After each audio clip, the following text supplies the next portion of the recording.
What really happened with your host, Mike Rivero. The history the government hopes you never learn. Here is your host, Michael Rivero. And aloha, America. Welcome to our show. It is Thursday, January 17th, 2019. We've got a lot of stuff to talk about today. The phone lines are open, 800-313-9443. Sam is in our control room, ready to answer the phone, put you on the air with your comments, questions, and observations. And I'm going to start the show with a bit of an apology. Apparently, when I was in that jury room on Tuesday, there were a lot of sick people around me, and I picked up a bug. I'm sick as a dog today, and I seriously considered canceling the show. But I'm here on the microphone. We are live. We're going to try and get through the next 3 hours together and get some news out there for all of you to deal with here. And we're going to start over in Syria. There's an interesting little detail that's come out about that so-called suicide bombing in Manbij. And we're getting this from South Front, the Syrian War Report, saying that ISIS supposedly claimed responsibility for the attack was carried out by a suicide bomber named Abu Yassin al-Shami. And according to sources, al-Shami blew himself up in front of a U.S.-led coalition patrol outside the Prince restaurant in the center of Manbij. And apparently, this is the first time that Americans were specifically targeted in one of these bombings, which is another reason to think this may have been a false flag attack to justify cancellation of the withdrawal from Syria. Because, as you know, there's a lot of people who do not want the United States to get out of Syria. And Lindsey Graham, who is normally an ally of President Trump, is blaming Wednesday's attack in Manbij on the president's decision to quickly pull the U.S. forces out of the war-torn country. Well, that should give you pause to think, because obviously ISIS would like the United States to leave Syria. So why would they carry out this attack on U.S. forces, knowing that it might reverse that policy? It's another reason to suspect that this is not on the up and up. And I'm not the only person to be thinking this is very suspicious. There's an article over in Blacklisted News, saying, was the Manbij attack a false flag to impede the Syria withdrawal? And they're talking about, 4 American soldiers were killed, 7 civilians were killed, 9 injured in the bombing. Although some reports are mentioning a higher number of casualties. It was a very, very powerful explosion. So, is it a false flag? I think so. At this point, I really do think so. And it's designed to basically derail Trump's policy of pulling the U.S. out of Syria. Okay.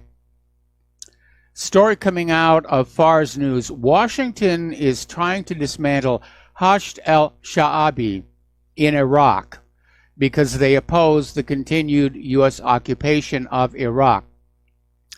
There are a lot of groups in Iraq, including the government itself, who are saying the U.S. has overstayed its welcome and they want the United States to leave.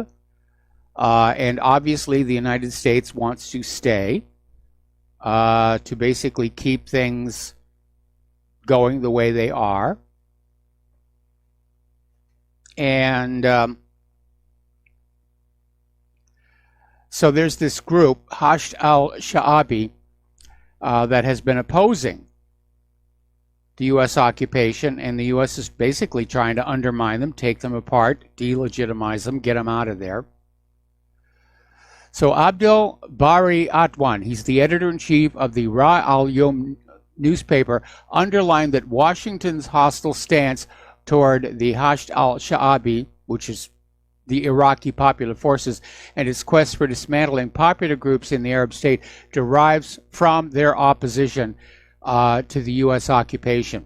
So very obviously the U.S. is signaling they intend to stay in Iraq, another garrison in the Middle East. Okay, over in France, the Yellow Vests are still protesting. there's now a call out for everybody to wear yellow in solidarity. Doesn't have to be one of the vests, doesn't have to be one of the reflective vests, but just wearing yellow in general to show solidarity against the globalists. But over in France, the police are using live ammunition along with the tear gas, along with the water cannons, and it basically shows leadership is breaking down. The police and the protesters are exhausted, tensions are very high. All of these egregious acts are wrong, could be avoided if there were strong and influential leaders to give the people hope and calm the police. Unfortunately, this anger in Paris has been building for a decade, and a rage long in building is equally long in cooling. This is not going to go away. The yellow vests are now here in the United States of America. They're not getting any coverage. And actor James Woods actually tweeted on out, the reason the corporate media is not covering the yellow vests is because they're opposed to the globalists. The yellow vests are opposed to the globalists. The corporate media is fully on board with the globalist agenda. But apparently down in Dallas, Texas, a group of yellow vest protesters marched up to the courthouse with a guillotine. And that was caught on video. So that's kind of an interesting development there. Little symbol from the previous French Revolution here. Okay, there is the Economist Intelligence Unit's Democracy Index, and according to the 2018 edition, the U.S. does not even make the list of the top 20 on the Global Democracy Index. Basically, it came in at 25th because of its demonstrably flawed democracy. And the ranking is based on 60 indicators spanning 5 interrelated categories: electoral process and pluralism, civil liberties, the functioning of government, political participation, and political culture. Each category gets a 0 to 10 score, with the final score being the average of those 5. Now, topping out the index are Norway, Iceland, Sweden, New Zealand, and Denmark. They're declared full democracies, as their scores, all above 9.22, were easily above the 8.2 threshold. Now, the U.S. came in with a score of 7.96, which gets it the flawed democracy label. I can imagine that a big part of that is the flawed election system, the fraudulent election system we have in this country, which everybody knows about, and the very clear failure of our Congress to listen to the will of the people. Remember when that brand new Senate convened in the new Congress, first thing they did was a bill for Israel. How is that democratic? How is that serving the American people? So we're a flawed democracy, to nobody's surprise. Okay. Story coming out of popularresistance.org. Reuters and the U.S. media continue to urge an offensive against Iran. That appears to be the next target in the war hawks' plans. And so the media is already out there trying to sell that to you. Oh, yes, we've got to go into Iran. We've got to go whip it. Iran is bad. Iran is evil. Iran is launching spaceships into orbit, and they could use those same rockets to attack Europe. And again, why would they? Why would Iran do something like that? Why would Iran just start flinging ballistic missiles in all directions? And the answer is they wouldn't. They know what the result of that would be. It's just more propaganda coming out of the corporate media. But they really are pushing that. They're pushing this idea that we have to go into Iran here. Over in Great Britain, the Russian Foreign Intelligence Service Director Sergei Naryshkin is saying that Britain is destroying evidence related to the Skripal case. And he's denounced this as a dirty provocation by British authorities. It is clear they're constantly trying to cover up traces of the crime that was committed and destroy the evidence. They started doing so the moment the incident took place, not to mention the fact they are keeping mum on where Yulia Skripal and Sergei Skripal are now. Why are they hiding them? And that's a very, very good question. Now, a lot of people had been talking about this for a while. There was even a video that came on out about Israel's constant attacks on Christianity, and one of the icons in the video was this art installation at an Israeli museum in Haifa. The Haifa Museum of Art had this display. It was the McDonald's mascot, Ronald McDonald, crucified, nailed to a cross. And the artist says this was to comment on consumerism and Christian values. But apparently it did upset a lot of Christians. I can imagine why. The exhibit was called McJesus. And the artist himself has now asked the museum to take the statue down from display after joining a pro-Palestinian movement. So that is coming on down over there. And over at The Guardian, they're still trying to tread water there. Remember not too long ago, they came out with a so-called bombshell story that former Donald Trump advisor Paul Manafort met with WikiLeaks' Julian Assange at the Ecuadorian embassy in London. And it's falling apart. Other corporate media tried to corroborate the claims. They have not been able to. Assange is denying it. Manafort is denying it. The passport records don't support it. The logs at the Ecuadorian embassy don't support it. And so a lot of corporate media are now trying to question the Guardian's standards. Are they a real newspaper, or have they gone down to the level of the Midnight Sun? Which I would say is probably exactly what happened. Now, they ran this story first back on November 27th, and they claimed that their reporters had seen an Ecuadorian intelligence agency document detailing that Manafort and Assange had met 3 times in the embassy, including during the run-up to the 2016 U.S. presidential election.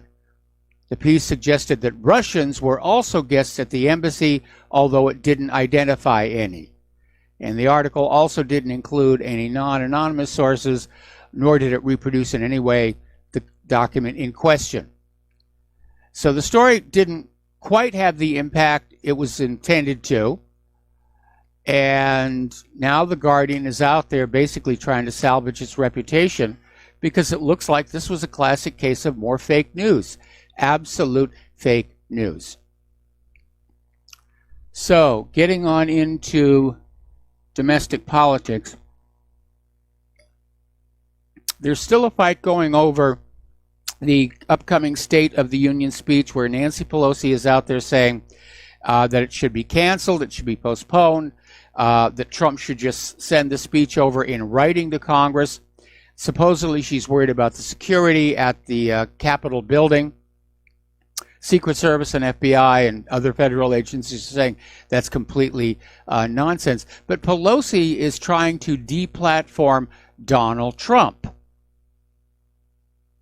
She doesn't want him to get up there for what is generally one of the most watched presidential speeches of the year and talk about the wall and talk about immigration. She's basically trying to silence him, to basically disconnect him from the public here. Now, President Trump responded to Nancy Pelosi in writing and basically point by point refuted her letter and saying that Pelosi's upcoming trip that she has planned overseas, that she should fly commercial.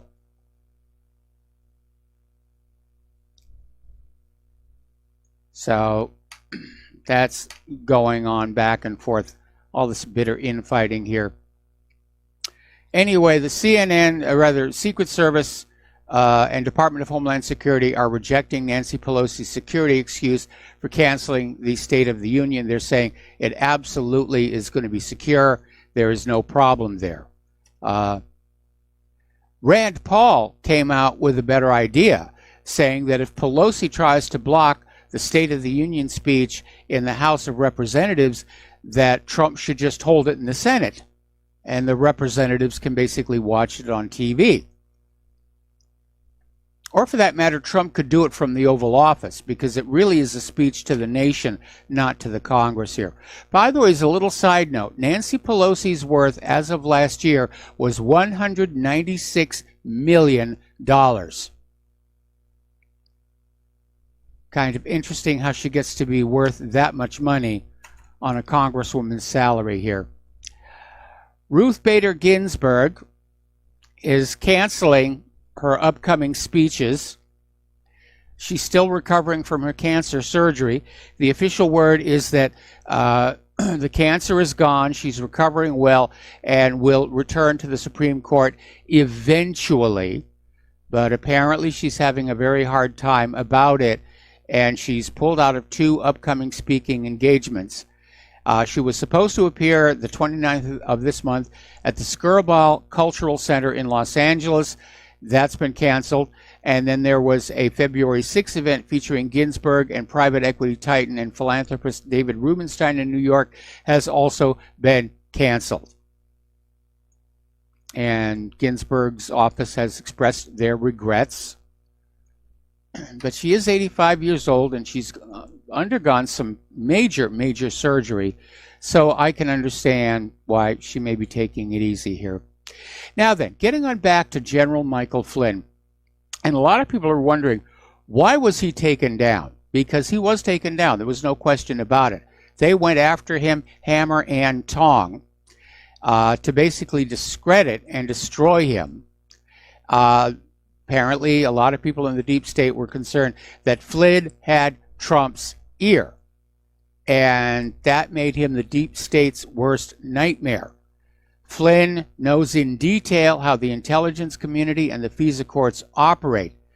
He was in the military for 33 years, including heading up the Defense Intelligence Agency. Flynn was a threat to outgoing President Obama and his shameless and highly partisan CIA director, John Brennan, who cynically corrupted the intelligence community for political purposes on behalf of Obama and Hillary Clinton.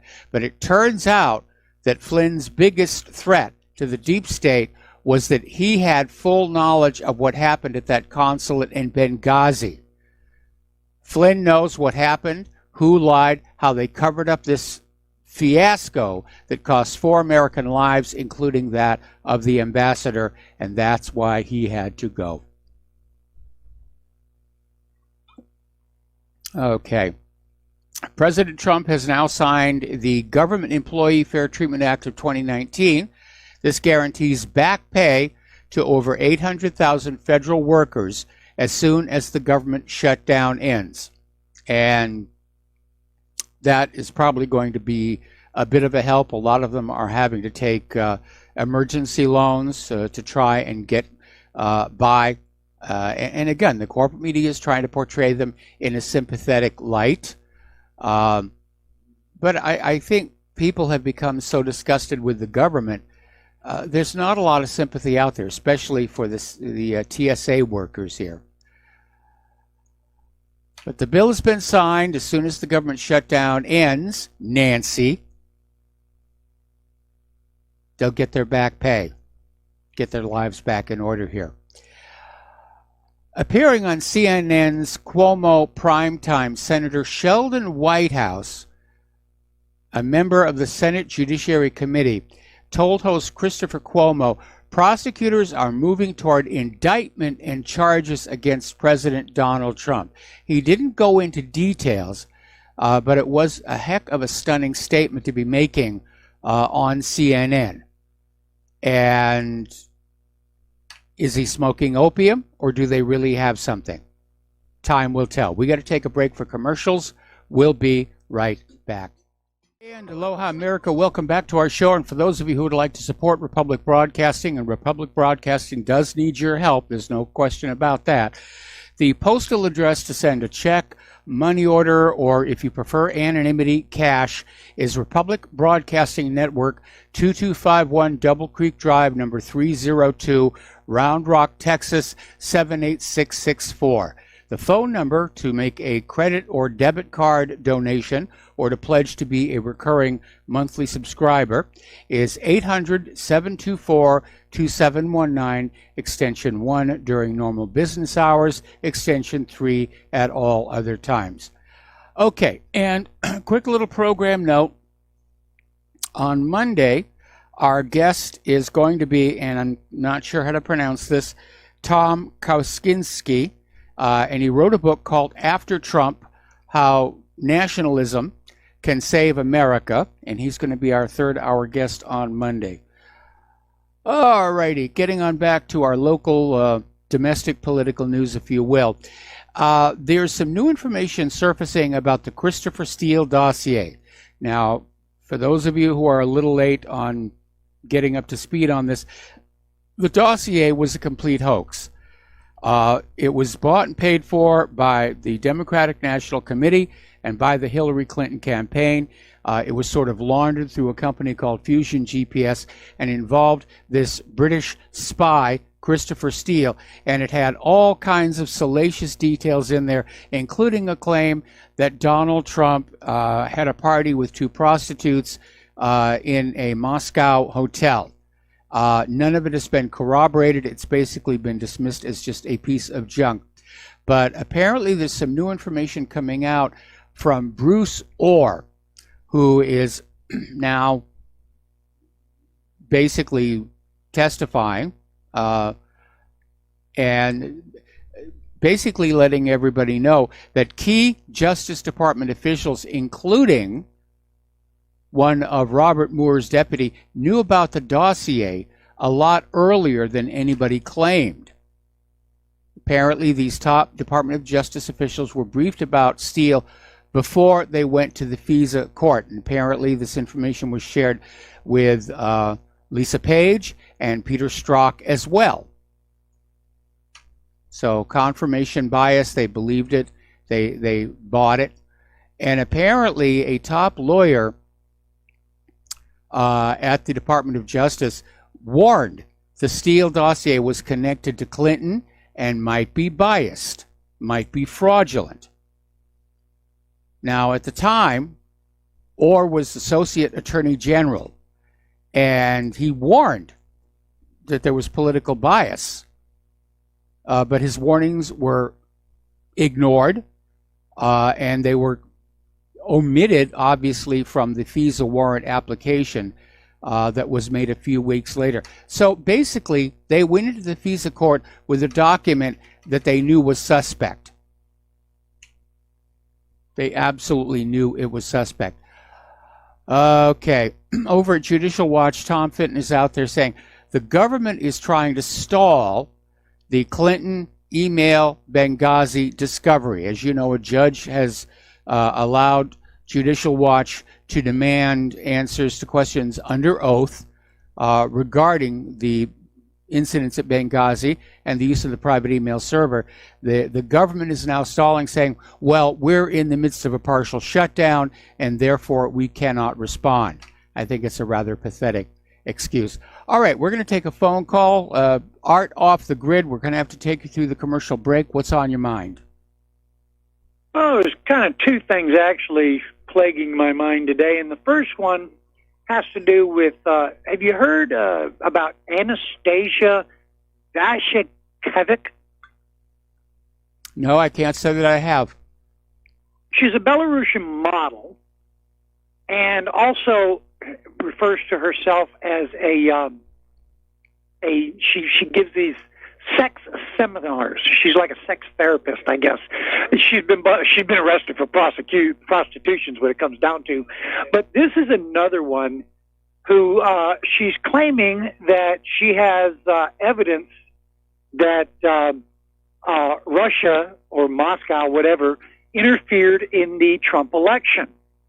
Again, I'm asking, where's the evidence? She's been claiming this for years, so where is the evidence? Now, you take that into consideration along with, oh, crap, what's his name? He's already been fired. He's claiming that he worked to help, I guess, rig some polls prior to Trump stepping off the elevator to announce his candidacy. Yeah. It's trying to bring this back again as if it's a way to try to deflect attention away from the border. I think that's what this is about. What do you think? No, I think it's trying to basically deflect attention away from the fact that Robert Mueller's about to come out with his final report of his Russian collusion investigation. And according to the story we ran yesterday, it's going to turn out to be a big nothing burger. And so they're going to load up the corporate media with all of these unfounded allegations to make it look like there's still a case there. Anyway, Art, stay on the line. We're going to put you on hold. We've got to take another commercial break, and we will be right back. Aloha, America. Welcome back to our show here. We're talking with Art from Off the Grid. We're talking about apparently another individual has surfaced making claims about President Trump and Russian collusion and interference in the 2016 elections.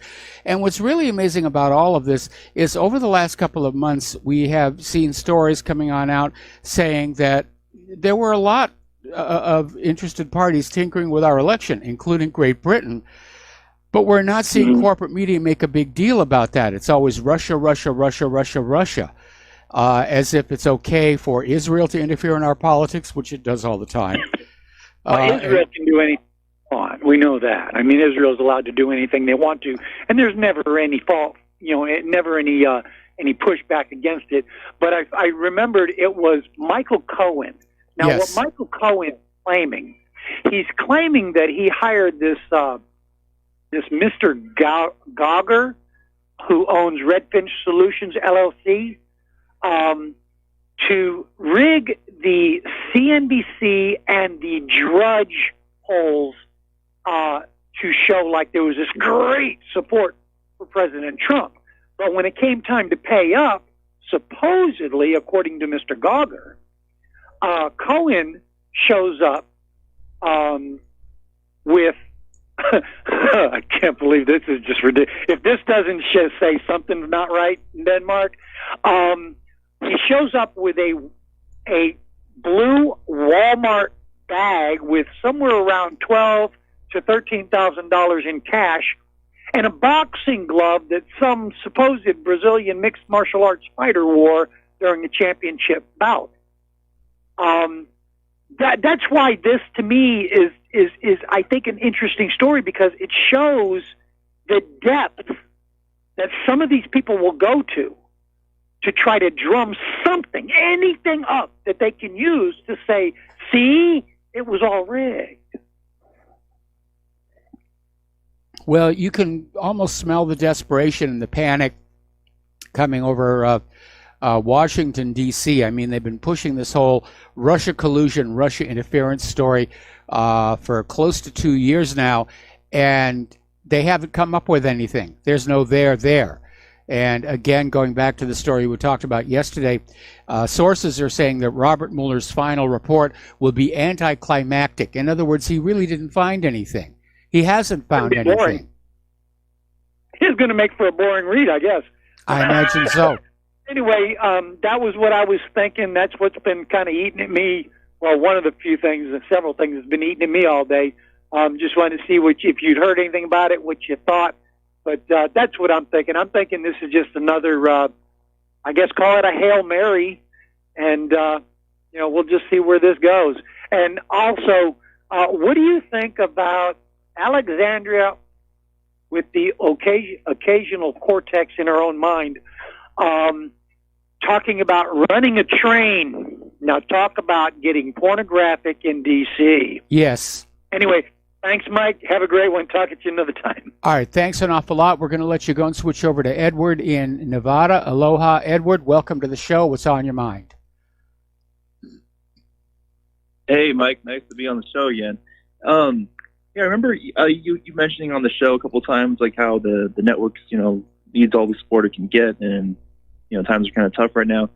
And I was just thinking, I spent a lot of time on YouTube, and I saw All Wars Are Bankers' Wars, and it had been a long time since I was listening to your show.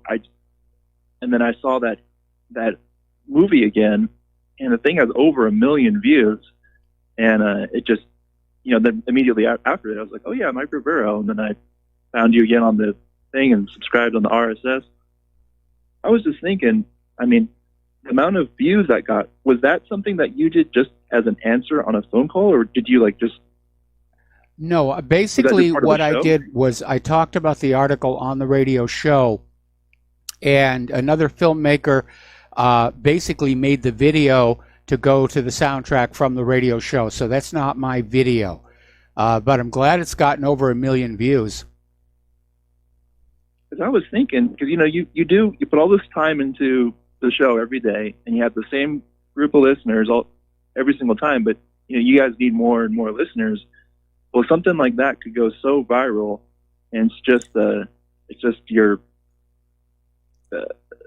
your thoughts on this one particular subject rather than here's the news for today. It's just, no, this is about bankers' wars. It's a topic that's always relevant. And so what if you did one on like AIPAC or something, or like Israeli donations being more than the military industrial complex, or, issues that never get old that would go viral? Are you planning on doing any other kind of things like that? Yeah, I mean, this last year's been kind of absorbed with taking care of Claire and, other issues, so I haven't had as much time for original writing as I have previously, but now that she's getting better, I am going to be starting in to do some more original articles, and again, if you go up to that top part, the gray box near the top of the web page, there's a lot of my permanent articles are there. And I probably ought to do an index because there's a lot of original articles in the site, which for some strange reason Google doesn't list anymore.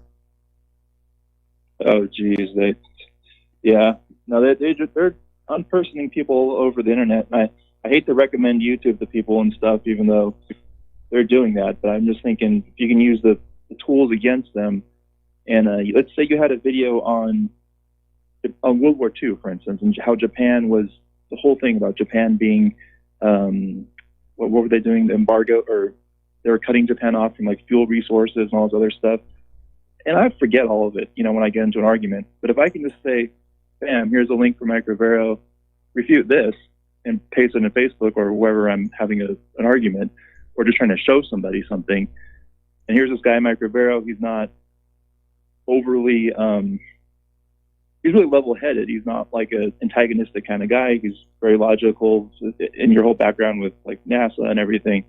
I mean, people are going to have a really hard time arguing with you. And so you can use those little clips, or I should say your listeners could use those clips and just be like, oh, well, here's the real story. Here's what really happened, and then paste it for whatever topic it is, right? Mm-hmm. I think that could go really viral. Well, yeah, we definitely do that. And, again, because of the general filtering going on with all of the social media, I'm not spending a lot of time on YouTube. I mean, we have a lot of videos out there. All of Claire's music videos are out there. And I have produced videos in the past, including one about the Pearl Harbor deception. It doesn't talk about the cause of World War II, but it does talk about how Japan was goaded into the attack by Roosevelt, and how the U.S. knew the attack was coming while still pretending it was a surprise. Well, let me ask you one last thing. It's about that thing I kind of mentioned earlier, the thing about AIPAC. I mean, I guess it's not just AIPAC, right? It's like, I don't know how to say this without maybe crossing a line, but, people who are Zionists, let's just say that. Yes. Or donate more to political parties. What was it, like 50% of the Republican Party and 75% of the Democrat Party? That's the statistics I heard. I don't even recall where it was from. But do you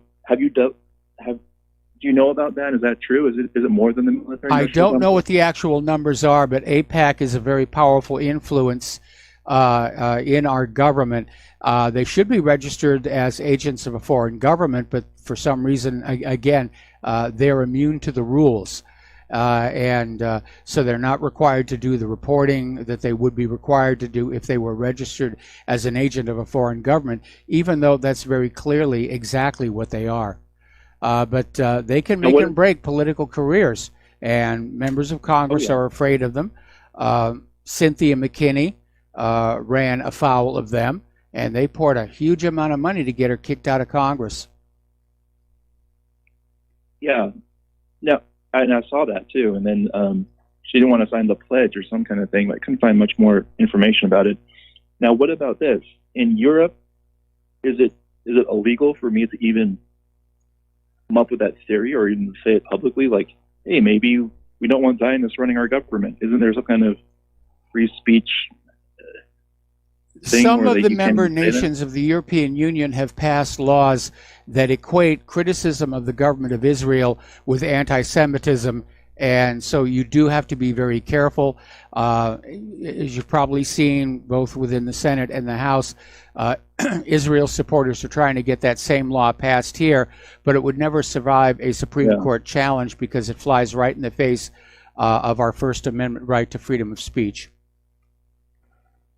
I mean, that's so ridiculous. How do people in the UK or whatever how do they even fight such a thing? Do they have to say it sarcastically, like, "Oh, it's great that Israel's running our government. I just love it"? I mean, how could you even criticize it without criticizing the government? Well, I'm sure in private people are still going about criticizing the government of Israel for what they're doing. The laws are really aimed at people who are out there in public, either on a podium or they're on the internet, saying that Israel is doing bad things, and then they can and are being prosecuted. There are laws against questioning the Holocaust all over Europe. They just threw that grandmother into jail again for questioning whether the Holocaust, as it's been described, really did happen.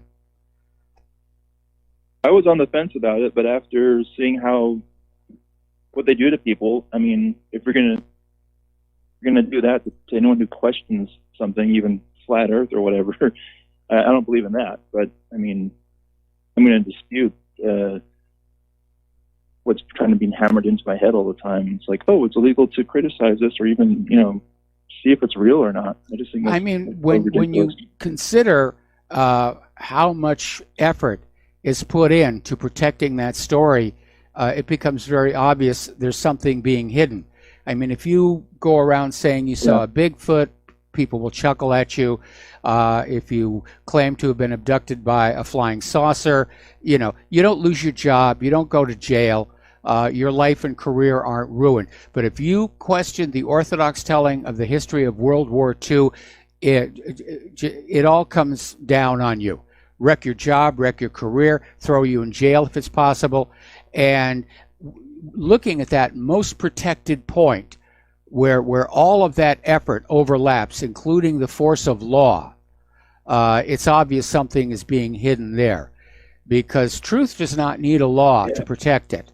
Only lies and liars resort to the courts to enforce adherence to dogma. Yeah. What do you think the market reason is for those companies like Gillette and stuff?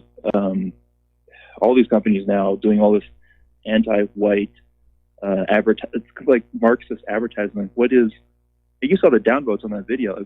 Why are they even doing that? Well, I think Gillette itself may not have realized this was going to be the disaster it was. The lady who directed the commercial, known radical feminist, known male basher, and she just decided she was going to use the opportunity to produce the commercial to make a social justice statement. And it certainly made Gillette notorious, and already there are satires being produced of it and other rebuttals, responses. So it's going to be in the news for a while. I don't think this is what Gillette wanted. I think Gillette just wanted another commercial that was going to sell razors. This one wasn't it. Yeah. Well, thanks so much, Mike. Have a good one, and I'll keep listening to your show. All right, well, thanks an awful lot, Edward. We're going to let you go here. The phone lines are now empty. All right, so let's talk about Tulsi Gabbard. As you know, she's a representative from right here in Hawaii. I'm not actually in her district, but she's over that way. And she has thrown her hat into the ring for the 2020 campaign for President of the United States, and she's going after the nomination. And the entire political spectrum is losing their hair over this. mainstream liberals and neocons are calling her a Putin puppet, and Assad's BFF. Leftists and progressives are criticizing her associations with right-wing factions in India and anti-LGBT comments she made in the early 2000s. Conspiracy analysts are criticizing her Council on Foreign Relations membership, and on and on and on. Zionist elements of Trump's base are openly promising to destroy her candidacy. Now, the reason that she has caused such a furor is that she's strongly anti-war. In fact, she's strongly anti-war. She did go and visit Assad. She was looking for a peaceful solution to end that war. And she's been in war herself. She's a military veteran. And so she's a threat to the military-industrial complex. So looking at reasons why Gabbard is somebody that we should look at. Now, I don't agree with her on everything. I mean, she's a gun grabber. Let's be honest about that here. But she's definitely going to be the most anti-war candidate on the debate stage by a wide margin, barring the entry of another candidate like Dennis Kucinich, who's even more anti-war. But Tulsi's positions on Syria, Iran, Yemen, Russia, North Korea, Afghanistan, Gaza, and previous regime interventions have set her just very far away from the establishment orthodoxy. And she will look very different from the other candidates, as different as Ron Paul looked at the Republican debates when he ran. And it is this opposition to the U.S. war machine that is the driving force behind this shrieking objection to Gabbard's candidacy. They don't want her to run. They want her out of there. They want to make sure that when 2020 rolls around, that the only candidates you will have to vote to choose from will be those who will continue the war agenda. Now, Trump basically campaigned on ending the wars. He hasn't done it. But he's been co-opted. But somebody who had a stronger personality, was more determined, if they were to win the presidency and seriously wanted to end the wars, they could do it. They could definitely do it. So Tulsi's definitely somebody to watch. Personally, I think they're going to succeed in getting her out of the campaign before she has a chance to make any real progress. We're going to take another break for commercials, and we'll be right back. Aloha, America. Welcome back to our show here. So we're looking at Hawaii's Representative Tulsi Gabbard, who is running for president in 2020. She's a long shot to win. Let's be very honest about that.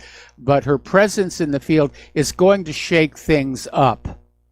And it's going to basically enable a dialogue about whether or not these wars should be brought to an end. That is a very, very good thing.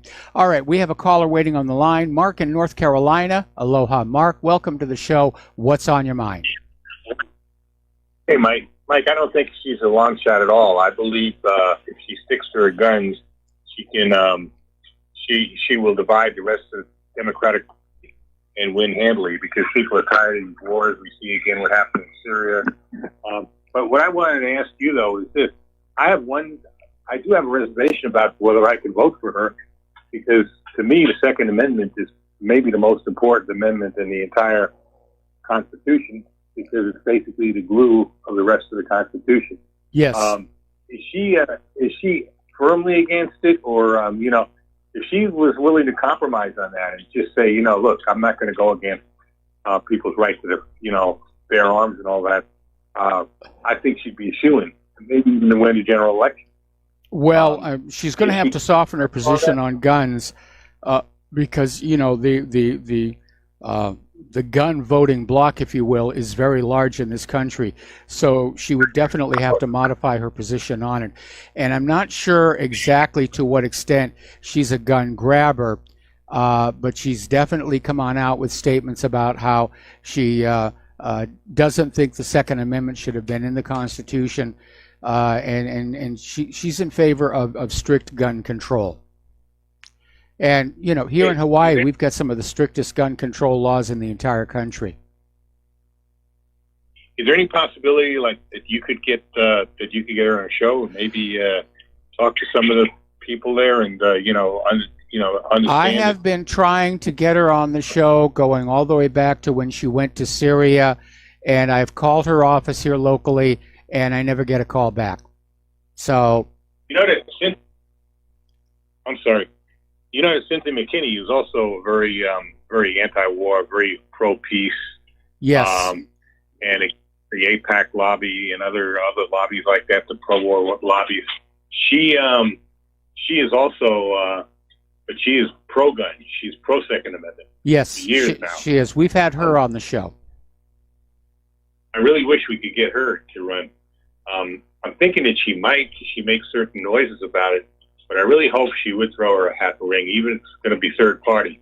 Yeah, but APAC would definitely be against her because she's pro-Palestinian, and once you're on APAC's naughty list, that's basically the kiss of death for a political career.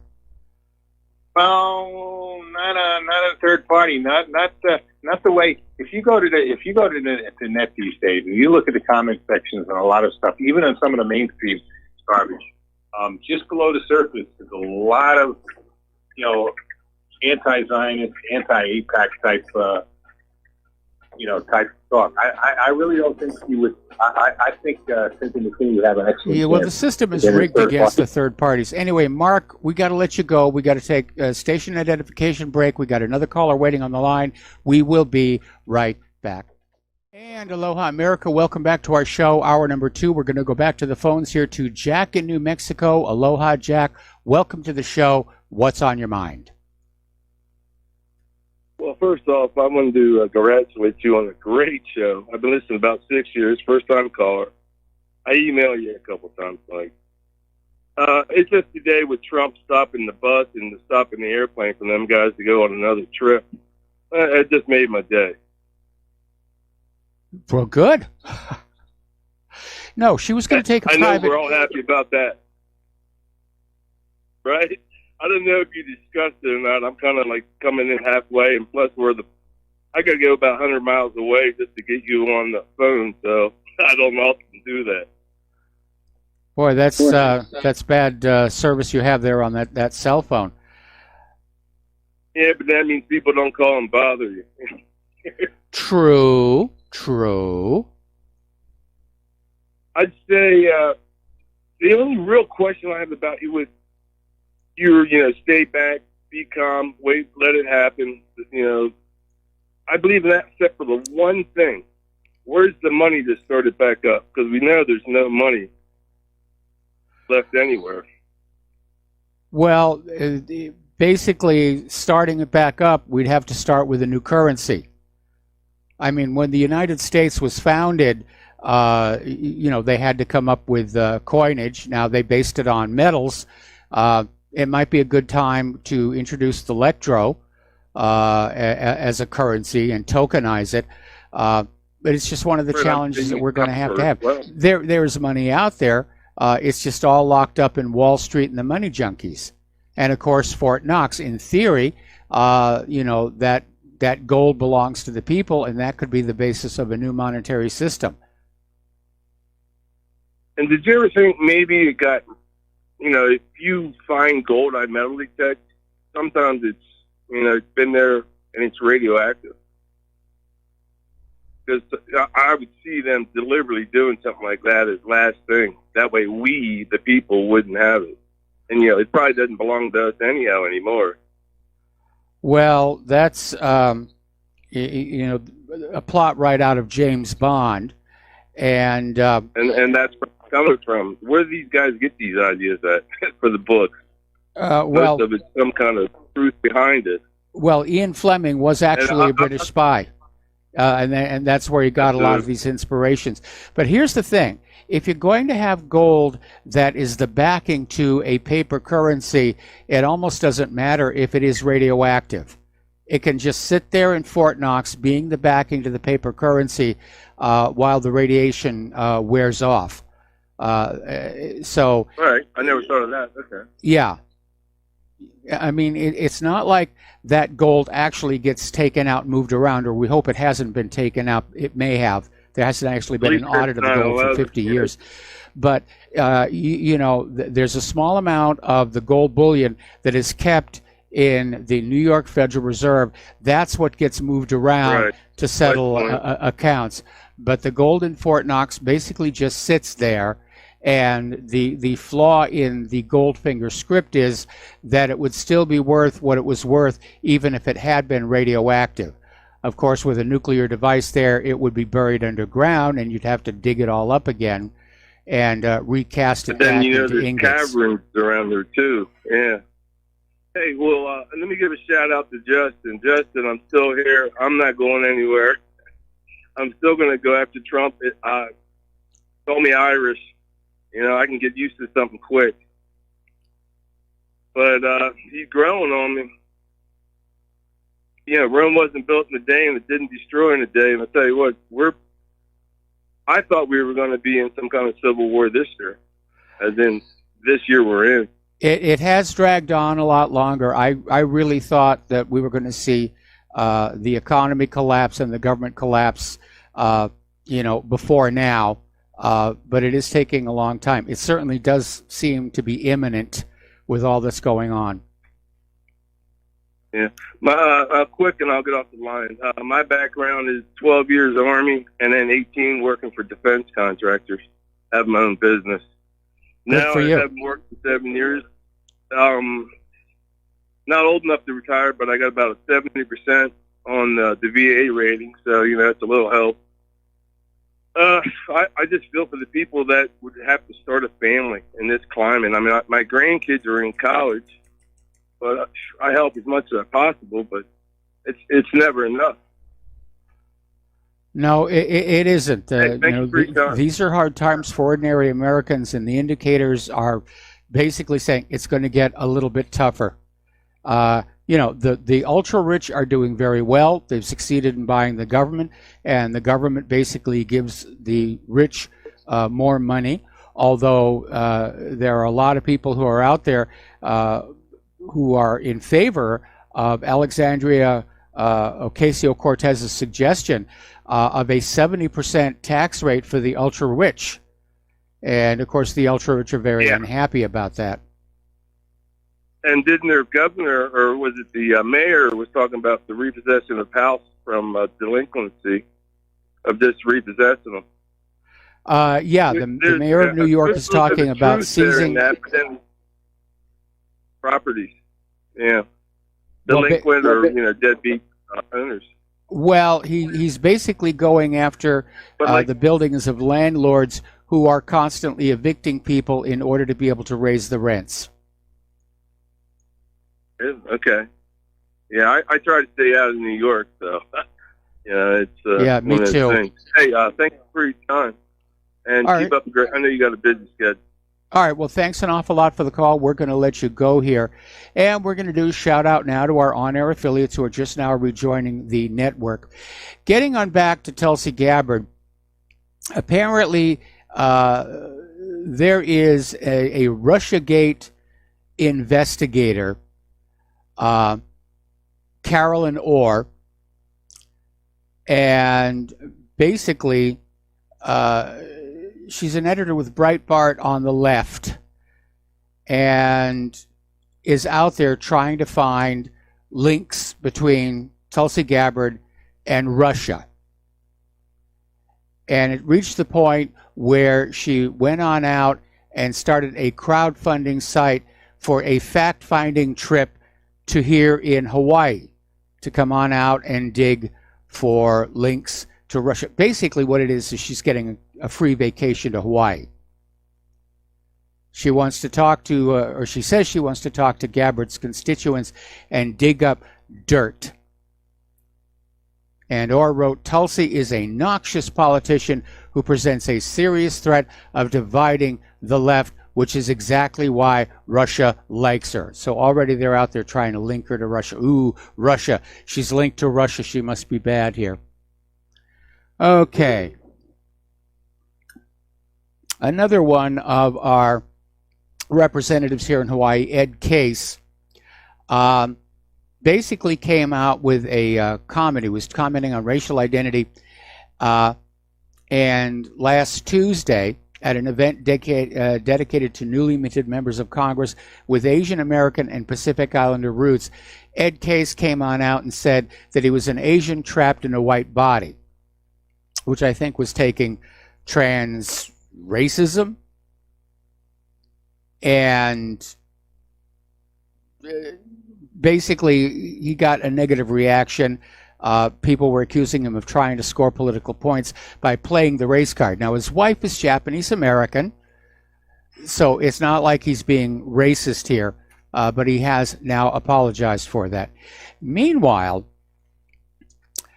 Beto O'Rourke, who is also apparently in the running for president, came out with a very bizarre comment in the was being interviewed by the Washington Post, and in that interview, he basically came on out saying that the rapidly changing nature of the world meant that the Constitution was out of date. And he said it might be time to simply get rid of it and come up with something else. Well, my concern would be, what is that something else going to be? Are we not going to have the Bill of Rights anymore? Are we going to have a new core document that further cements the dictatorship we're seeing take root in this country?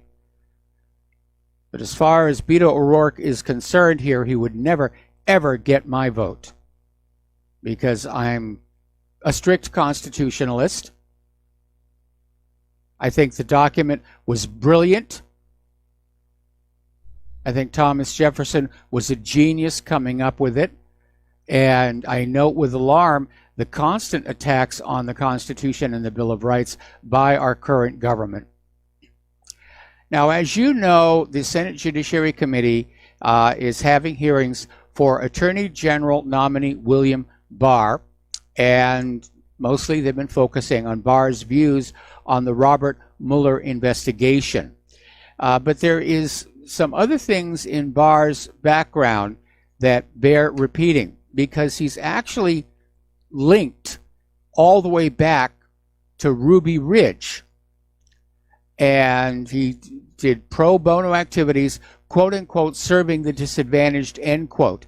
The disadvantage that Barr spent the most time helping was the FBI sniper who shot this mother holding her baby in 1992 at Ruby Ridge, Idaho. Barr spent 2 weeks organizing former attorneys general and others to support the FBI sniper in defending against criminal charges in connection with the Ruby Ridge incident. Now, this FBI agent already had a federally paid law firm defending him, but with the assistance of William Barr, it helped tamp down one of the biggest scandals during Barr's time as Attorney General from 1991 to early 1993.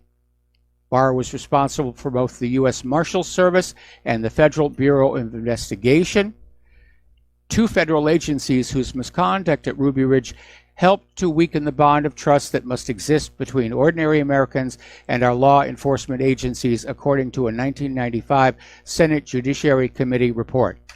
Now, if you're my age, you probably remember Ruby Ridge, and basically what it was, the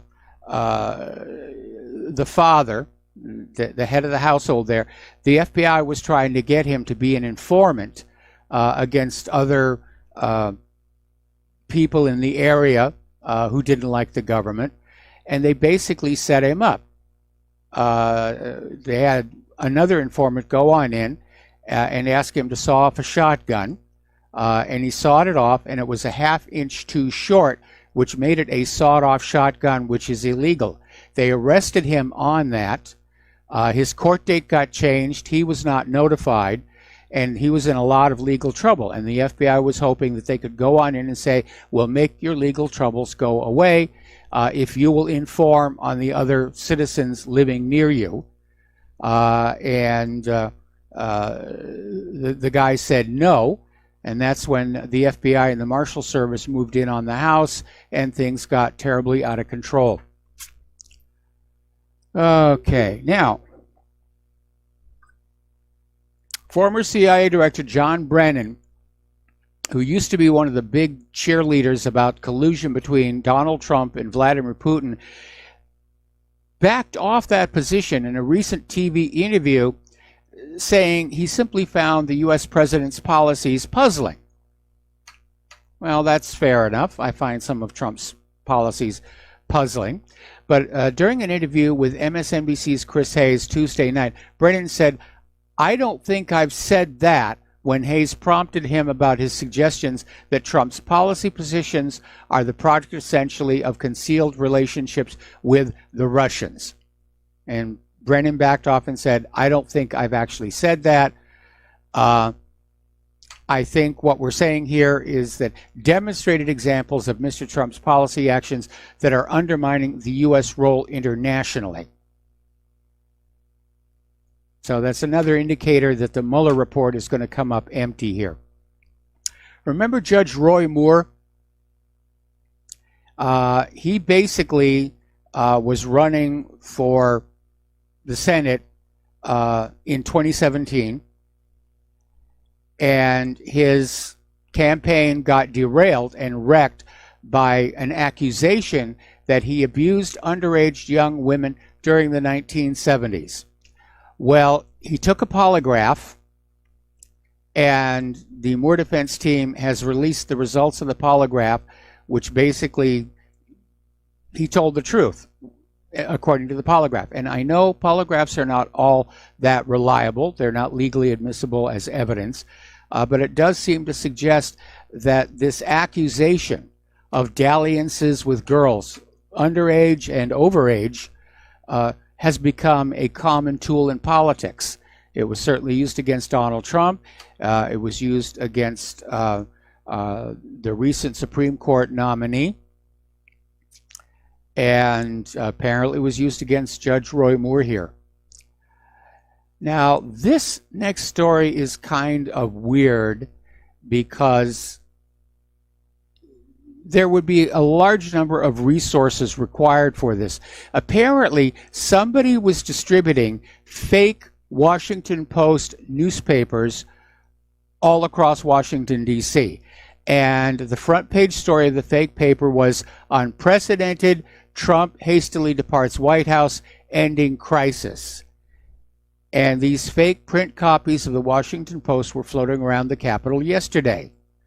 Now, the Washington Post said it was aware someone had produced these forged newspapers with fake headlines and stories inside. Apparently, there was also a fake website. This takes a lot of resources, because if you have never seen how a newspaper is printed, it takes a huge machine. It's not like something you can have in a back room of a storefront here. There's huge rolls of papers. It prints and folds them in order to produce what looks like a newspaper. So whoever was behind this, they had lots of resources, lots of money. They obviously had access to some newsroom somewhere with a massive printing press. And it may have even been the Washington Post's own, because I remember when I toured the Los Angeles Times and saw their press room, they basically shared that when they weren't printing the newspaper, they rented out the press to print catalogs and junk mail and basically things like that. So somebody put a lot of money into that to get it out there, and I wonder who's behind that one. Okay, on the issue of election fraud, you probably remember back during 2016 when Donald Trump said that he was concerned about election fraud, as he had a right to be. And you had all these voices that came on out saying, "Oh, it's ridiculous. Our voting system is accurate. It's foolproof. It's too large and complex to interfere with." Obama came out and said it. Hillary came out and said it. And other more moderate voices said that, well, voter fraud exists, but it's so rare as to be irrelevant to the outcome of the elections. And liberal media sources like U.S. News scoffed that looking for voter fraud was like going on a unicorn hunt. Well, the Democrats have kind of changed their tune right now. because you've got this ongoing election dispute in North Carolina's 9th Congressional District. This is more than 2 months after the election, and the outcome is still in doubt. The incumbent Republican Mark Harris leads Democrat Dan McCready in the unofficial vote count by 905 votes, but there are credible allegations that a contractor working for the Harris campaign harvested absentee ballots and failed to deliver ballots that were likely cast for McCready. The State Board of Elections has declined to certify the election result in the wake of the November election, and a new board will resume investigating the election later in January. So now, when it's the Democrats who are feeling they've been cheated, voter fraud is real. All right, we're going to take another break here for commercials, and we'll be right back after these few words. Aloha America, welcome back to our show here, and we're getting reports now that Ruth Bader Ginsburg has contracted pneumonia on top of all the other things that she's dealing with. So it's probably why she canceled the speaking engagements. It's pretty much up in the air when or if she will return to the Supreme Court. And there have been rumblings that she was thinking of stepping down from the Supreme Court going back all the way to last September, which is why the Democrats went so ballistic on the Kavanaugh confirmation. Out in Bell, California, another good example of the political class here. Apparently, the former city manager Robert Rizzo, Mayor Oscar Hernandez, and other current and former city officials were rounded up in morning raids on their homes and taken away in handcuffs. Apparently, they had been writing themselves huge salaries that amounted to $5.5 million. And when they were taken away in handcuffs, apparently people standing around cheered and applauded. Turning to the economic news here, the China Central Bank has just injected a record amount of money into their markets to prevent a collapse. Apparently, China's economy is being impacted by the fact that one of their biggest foreign markets, the United States, just isn't buying stuff anymore. Well, we are buying stuff. Imports are actually up. Exports are down, which tells us that the Trump tariffs aren't really accomplishing what they're supposed to accomplish. But China's economy is struggling, and so China's central bank is basically engaging in, money injection,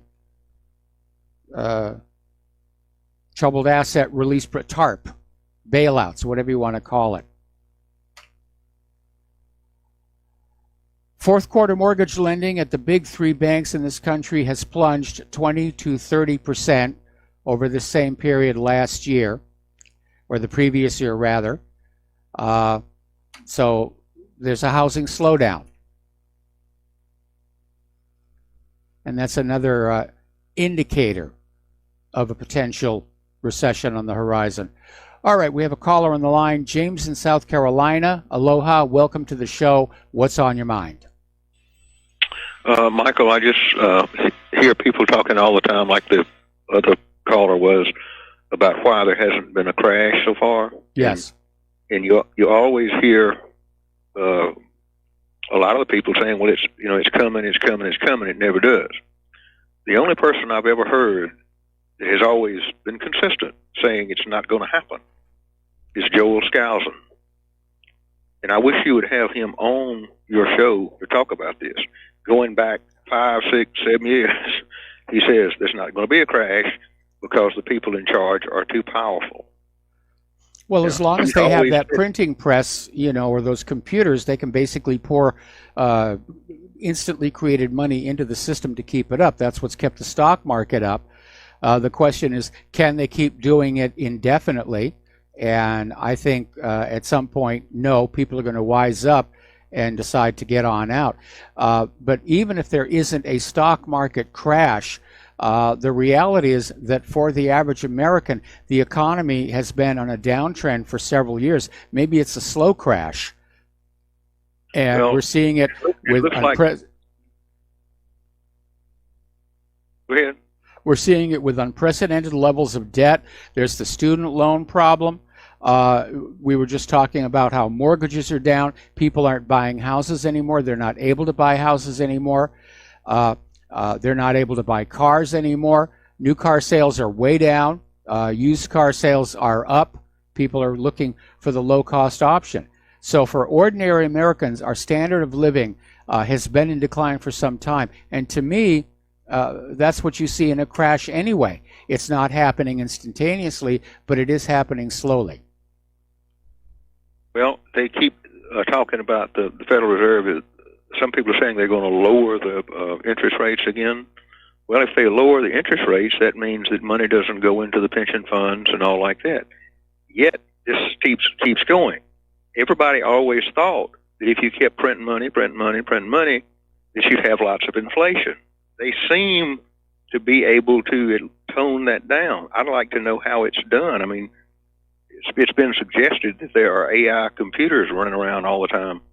Well, I'm sure that there are. See, that instantly created money coming out of the Federal Reserve, it doesn't go into general circulation. It's going into Wall Street. It's going into the banks to prop them up. And when they calculate the rate of inflation here in this country, what they leave off from the calculation is fuel and food, which are the two areas where inflation shows up first. So like everything else, the numbers are being cooked. Well, I'd like to know, have you heard about the $21 trillion that supposedly has been missing that the guy in Michigan found? Yeah, it's Pentagon and Housing and Urban Development. Anyway, James, stay on the line. We got to take another break for commercials, and we'll be right back. Aloha, America. Welcome back to our show here. James appears to have dropped the phone, so let's talk to Dan in Washington. Aloha, Dan. Welcome to the show. What's on your mind? Hey, Mike. Thanks for taking the call. I just had a theory. Maybe tell me what you think of it as far as the last caller, how they keep inflation down. And I've always had the theory that, I mean, there is mass inflation, but as far as wages, they keep wages down by massive influx of immigrants.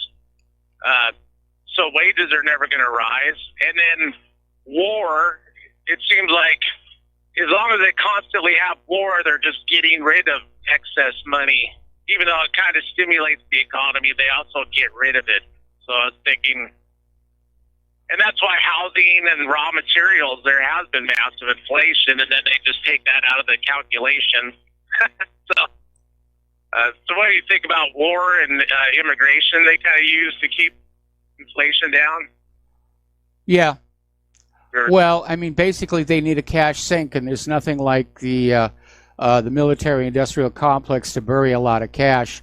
And let's face it, the money that goes into the military, it's one way. It doesn't really come back. I mean, they're making things that self-destruct, that blow up.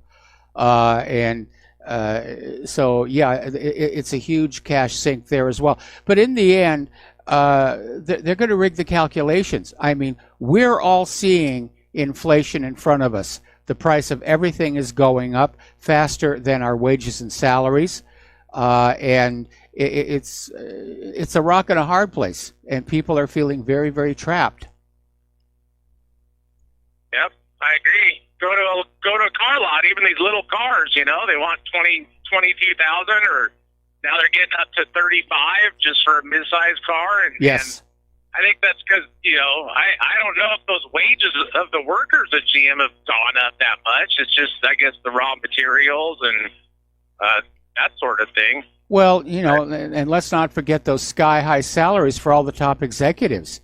That's one of the ways in which our economy has been tremendously unbalanced. I mean, you don't see that kind of ratio between executive pay and worker pay in other countries. Whether it's Europe or Japan, yeah, the top executives make a little more money than the ordinary workers, but we're not talking about these hundreds of millions of dollars worth of salaries. It really is out of control there. I agree totally. And that's I read that book 1984, and I always thought that was kind of a plan. And they talk about that's why they had the world divided into this constant conflict, sort of to get rid of excess capital and give the government more power to have a police state type of thing. But anyway, that's my theories. Thanks for taking the call. All right, you got it here, and let's do that. Just give me a second here. I'm dealing with something. Okay.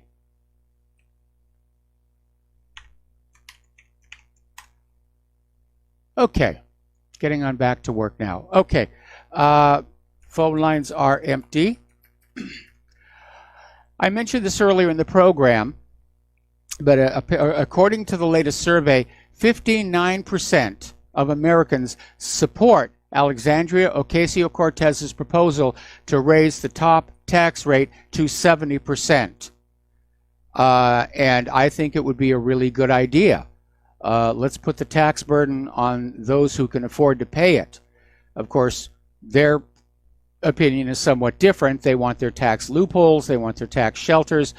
They think taxes are for the ordinary people. But we're taxed out. We're broke down here. James was talking about that $21 trillion that's missing, which coincidentally enough is the same size as the national debt. And that money vanished into the Pentagon and housing and urban development. And by the way, housing and urban development, they hand out huge amounts of money for poverty housing, I guess is the phrase they use for it. That runs out the end of the month because of the shutdown. So that's going to cause some problems here. Global debt has now surpassed $244 trillion. Now, there isn't $244 trillion out there with which to repay it, let alone the interest, because that's the way private central banking works. It creates more debt than money with which to pay the debt. It is a debt trap. It's an enslavement system. And I think pretty much all of us these days are feeling those chains. Right now, nearly half the world is living on less than $5.50 a day. So there are more and more calls saying the system has to be changed. Don't tinker with it. It can't be fixed from within. It's time to basically shut it down. Go back to the system of economy this country started with no more private central banks. Okay, we're going to take another phone call. Mark in Montana. Aloha. Welcome to the show. What's on your mind? Howdy, Michael. I disagree with you on the top tax rate being raised to 70%, and here's why. You are using the government to penalize people who succeed. Okay, how they succeed is irrelevant. Here's the case in point. If I were to stay in Montana, I'd be lucky to make 30 to 35 grand a year because it's an agricultural economy. Okay, so I get my butt up every couple of weeks. I come down to Texas. And I make six figures down here. The latest poll says that people that make over $75,000 are wealthy.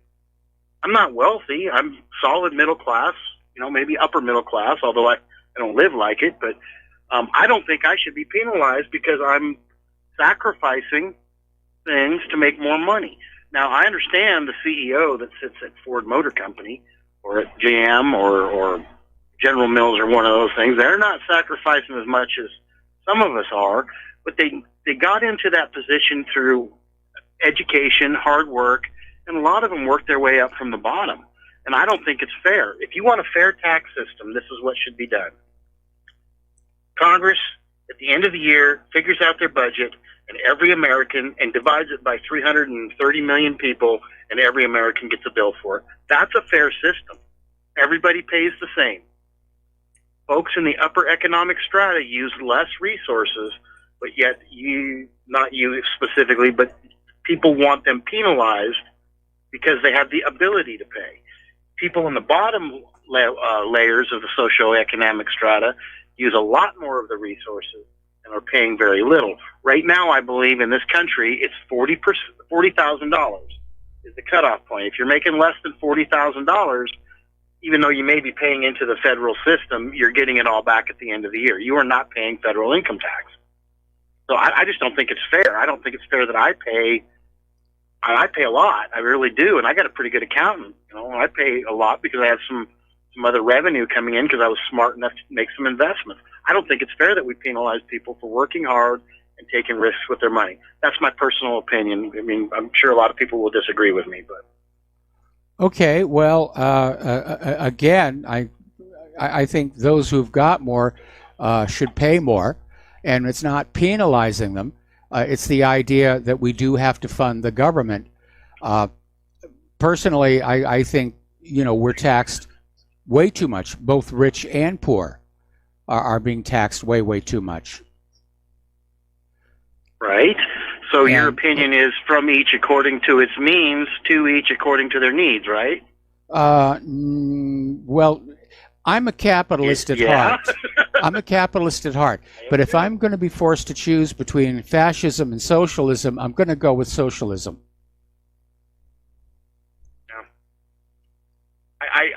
I feel it's a disgusting shame. My tax rate, generally overall, and I live in a low-tax state. There's a reason I still live in Montana. If you figure out everything that I pay as far as license plates go, and like I said, Montana is very low in taxes. You know, sales tax here in Texas, bridge taxes, licenses, all that kind of crap that I pay in a year, as well as income tax and Social Security, it's almost half. We were not founded on paying half of every damn thing that we make to the government so that they could take care of other people. That's ridiculous. I would start out by doing away with all foreign aid, and I don't care what it is, no foreign aid for anybody, period. Well, now I understand George Washington said that in his farewell address. Beware of foreign entanglements. Right. Right. I mean, foreign aid needs to go. I don't think we need no troops. We need zero troops overseas right now. The last time I looked it up online, we have 1,100 bases. That includes domestically. We don't need 1,100 military bases. I'm certainly not concerned that Haiti is going to invade or that the Philippines are going to invade me. I'm not. Why do we have military bases there? The war with Germany is over. The war with Japan is over. Japan's a good ally now. Why are we there? Get our people, bring them home, put them on the borders, fix things down there, excuse my French, and look at paring away these guys. Let a bunch of them go away by attrition, pay them six figures, give them everything that they need to defend this country, and call it good, and stay the heck out of other people's business. That's a good start. That would pare down a big part of the outlay by the federal government. I also believe that entitlements to any kind of a private entity, private industry is wrong. I work in the oil industry. You think that there's a lot of subsidies for the oil industry. There's not. That's very much a myth. But I believe that these big companies, General Motors is a good case in point, shouldn't get government subsidies. Farmers shouldn't get government subsidies. And I certainly think that the so-called entitlement monies for welfare and Section 8, SNAP, all this kind of stuff, they need to be seriously looked at, probably pared in half, and there needs to be a limitation on it. You can't go on that for the rest of your life unless you're really, truly disabled. And by the way, obesity is not a disability. Yeah, I'm in agreement with you on that, to which I would add that we've got to stop spending Americans' money on all these illegal immigrants and refugees. And I think that's a big part of the frustration and problem right now. Americans are paying all this money into the government, and it doesn't come back to us. It's going everywhere else. It's going to Israel. It's going to the war machine. It's going to the immigrants. And a lot of people can be forgiven for just wondering what the heck is really going on. Yeah, the immigration problem, and again, I talked about it before, I work on the Mexican border. People outside of this area don't realize what it's like. I could solve the problem. Make it a felony to hire an illegal, undocumented, alien, whatever you want to call them, and the CEO or the person in charge of that company does the time. It's a minimum of 6 months in the pokey. It's I'll already guarantee it's already that they're gonna scramble. it's already a jailable offense to hire an undocumented worker. It's all there in Title 8. If you go down through And Title they need 8, to push it. It needs to be pushed. yeah, that it needs to be enforced. That's the problem. The laws are not being enforced. If Title 8 was being enforced, we would cut off all that free stuff that is luring the illegal immigrants up here. There's another migrant horde from Honduras on its way up here right now. They've crossed into Guatemala. It's over 2,000 people. Why are they coming up to the U.S. border? Yeah. Because they've heard there's free stuff. Yeah, and this is going to sound really harsh. With that last horde, they rushed the border. Yes. This is going to sound really cruel, really mean, but I think if they shot a few of them, because I think that that's an invading army personally, and if an invading army is coming over your border, you defend yourself. And I think if they shoot first, again, I don't want to see any women and children killed, and I know they're pushing them to the front, but if they shoot and put a few of them down, I don't think that we'll have any more of the migrant hordes coming towards the border. My personal opinion, and I know I sound cold, and maybe that's not the way a Christian's supposed to behave, but I also don't think we should allow ourselves to be invaded. I'm in agreement with you. Absolutely in agreement with you. And I think, tear gas, rubber bullets, non-lethal means, but you're right. This is going to end in violence because these migrant hordes are getting larger and larger. They're willing to commit violence against our Border Patrol and ICE and the armed forces that are down there. And it's only a matter of time before somebody does pull a trigger. And, of course, the Democrats are going to go totally ballistic. Oh, how could you shoot this poor, defenseless MS-13 gang member? Anyway, Mark, we're going to let you go here. The phone lines are loading up. And let's switch over to Lauren in Ohio. Aloha, Lauren. Welcome to the show. What's on your mind? Wow, well, you guys pretty much covered that. I'm in agreement with basically everything you said. We need to go back to a Declaration of Independence, Constitution, Bill of Rights country. All this nonsense, all this administrative jurisdiction garbage is just that. It's a bunch of garbage. Where's the money? 21 trillion gone, 21 trillion. It's odious debt. This is not even real debt. You cannot take 3-cent cotton pieces of paper and put different numbers on it and then charge the American people interest at the amount. I put up 100 on this one, 500 on this one. Now you have to pay me the money back plus interest, and you're the printing press. We gave that away. This is treason. It's been treason for a long time. And so what we have to do is we have to get our population educated. I tell you, you covered the problems. I'm going to get straight to the solution. And I know you don't do the God thing, but the bottom line is the 10 Commandments. It's all good, man.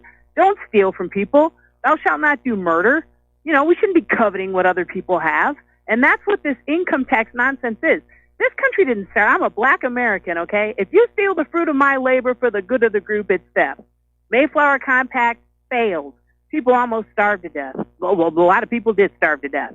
Because the bottom line is, if you pretend to pay me and I pretend to work, nothing real is produced. The Bible says, if a man doesn't work, nor shall he eat.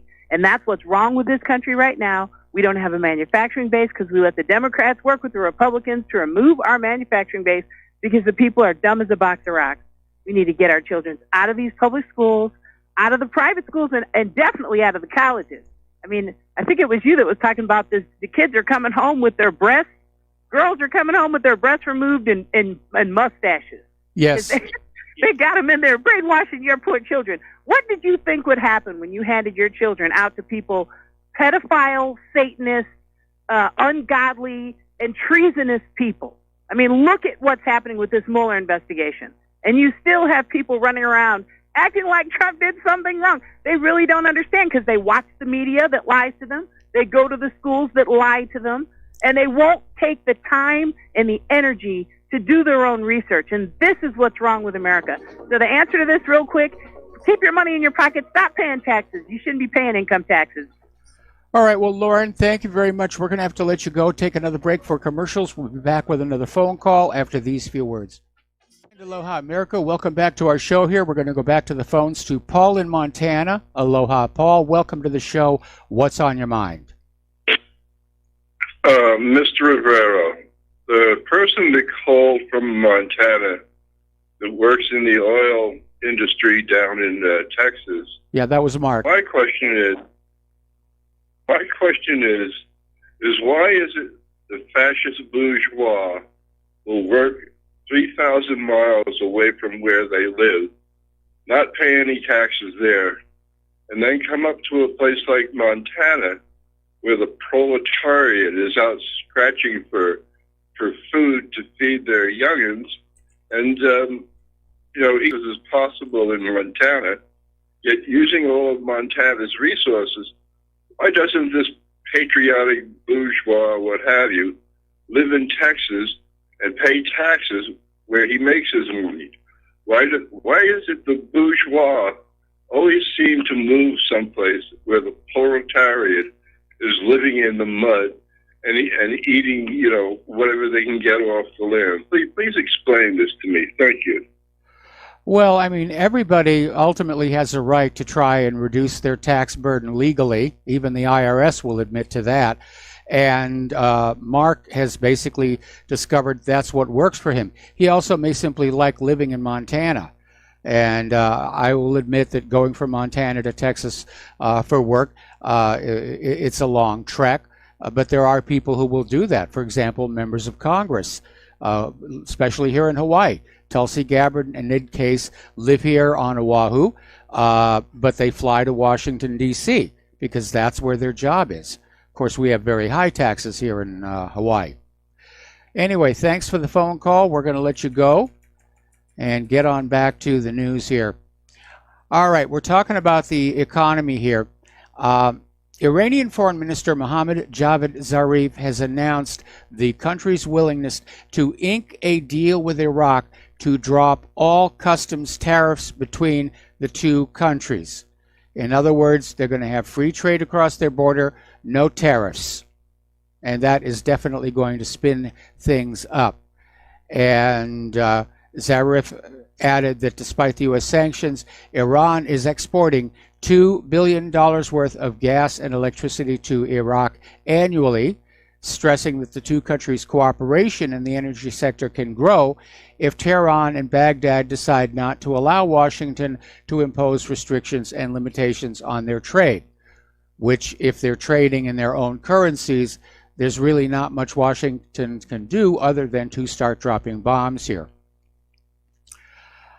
Interestingly enough, the Federal Reserve has come out with a rather candid admission. Two former Federal Reserve chairs have basically stated that the Federal Reserve is responsible for recessions. Former Fed Chair Ben Bernanke said that expansions don't die of old age, they get murdered. All right, we're going to take a break for station identification. We'll be right back. Aloha, America. Welcome back to our show here. Hour number 3. The phone lines are open, 800-313-9443. Sam is in our control room, ready to answer the phone when you call on in. Talking about immigration, refugee problems, George Soros has just given $18 billion with a B to his Open Society, to a single foundation.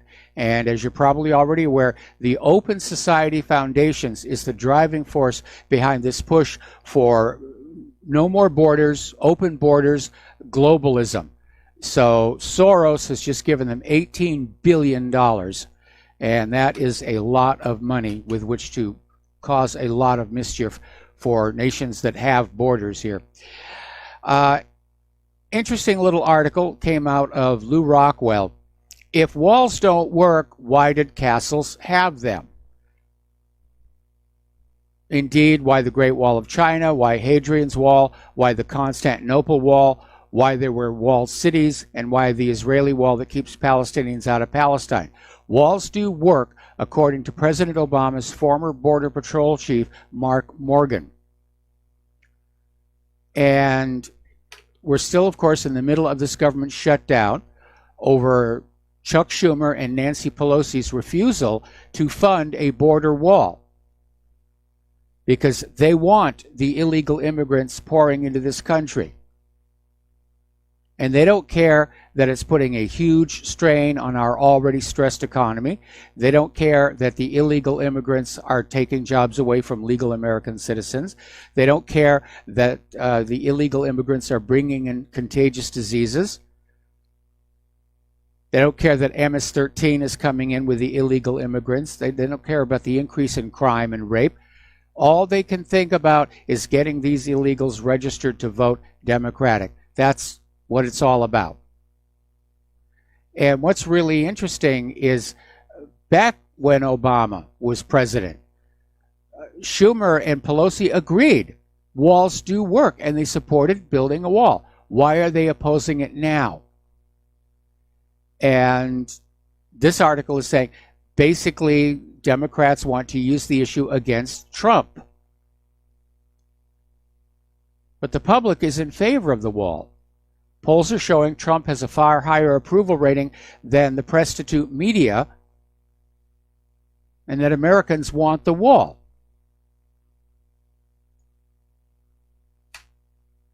Instead of these migrant hordes that are lined up to just step into this country and plunder the place here. Steny Hoyer, who's the House Majority Leader, has sort of broken off with Nancy Pelosi and said that constructing a wall on the U.S.-Mexico border is not inherently immoral. And it really never was. Pelosi was just grasping at straws to say walls are immoral. So Hoyer said, I don't think building a border wall is an issue of morality. It's an issue of practicality. What I want to know is, back in 2006, there was a bill passed that was to fund 700 miles of border fence. Only 33 miles were built. I want to know who stopped the construction. I want to know where all that money went. I'm sure you do too. Over in Germany, Angela Merkel is stepping up her offer to refugees to go back home. Last November, she was offering cash to refugees to just turn around and go home. Now the offer is to pay their living expenses for 1 year if they return home. And there are billboards appearing all over Germany making this latest offer. Now, believe it or not, more than 20,000 refugees vanished when they were going to be deported. Nobody knows where they went here. And probably someplace else in Europe. And this illustrates that politicians should not be allowed to make these unilateral decisions. In this case, Merkel's decision has impacted all of Europe when the rest of Europe had no opportunity to agree or vote on the issue. And that's been a big problem all along. Angela Merkel, well, Germany, Sweden, France, yes, refugees come on in. And the refugees go through the other European countries to get there. And very often, as this is illustrated, if they think they're going to be deported, they simply move to some other country in the European Union. Now, there's a group called the Angel Moms, and these are the mothers of people who have been killed by illegal immigrants. And the Angel Moms paid a visit to Nancy Pelosi's office, which, of course, has walls. And Pelosi refused to meet with them. They were peaceful about it. They were told that if they crossed into Pelosi's actual office, that they would be arrested, and they didn't go there. Now, another Angel Mom is blasting Chuck Schumer for posing with photos of furloughed federal workers, but refusing to pose with photos of dead Americans who've been killed by the illegal immigrants.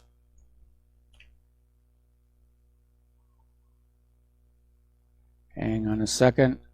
Okay. We're going to do a shout out to our on-air affiliates who are just now rejoining the show, and we have a caller on the phone. Ken in New York. Aloha, Ken. Welcome to the show. What's on your mind? Aloha, Mike.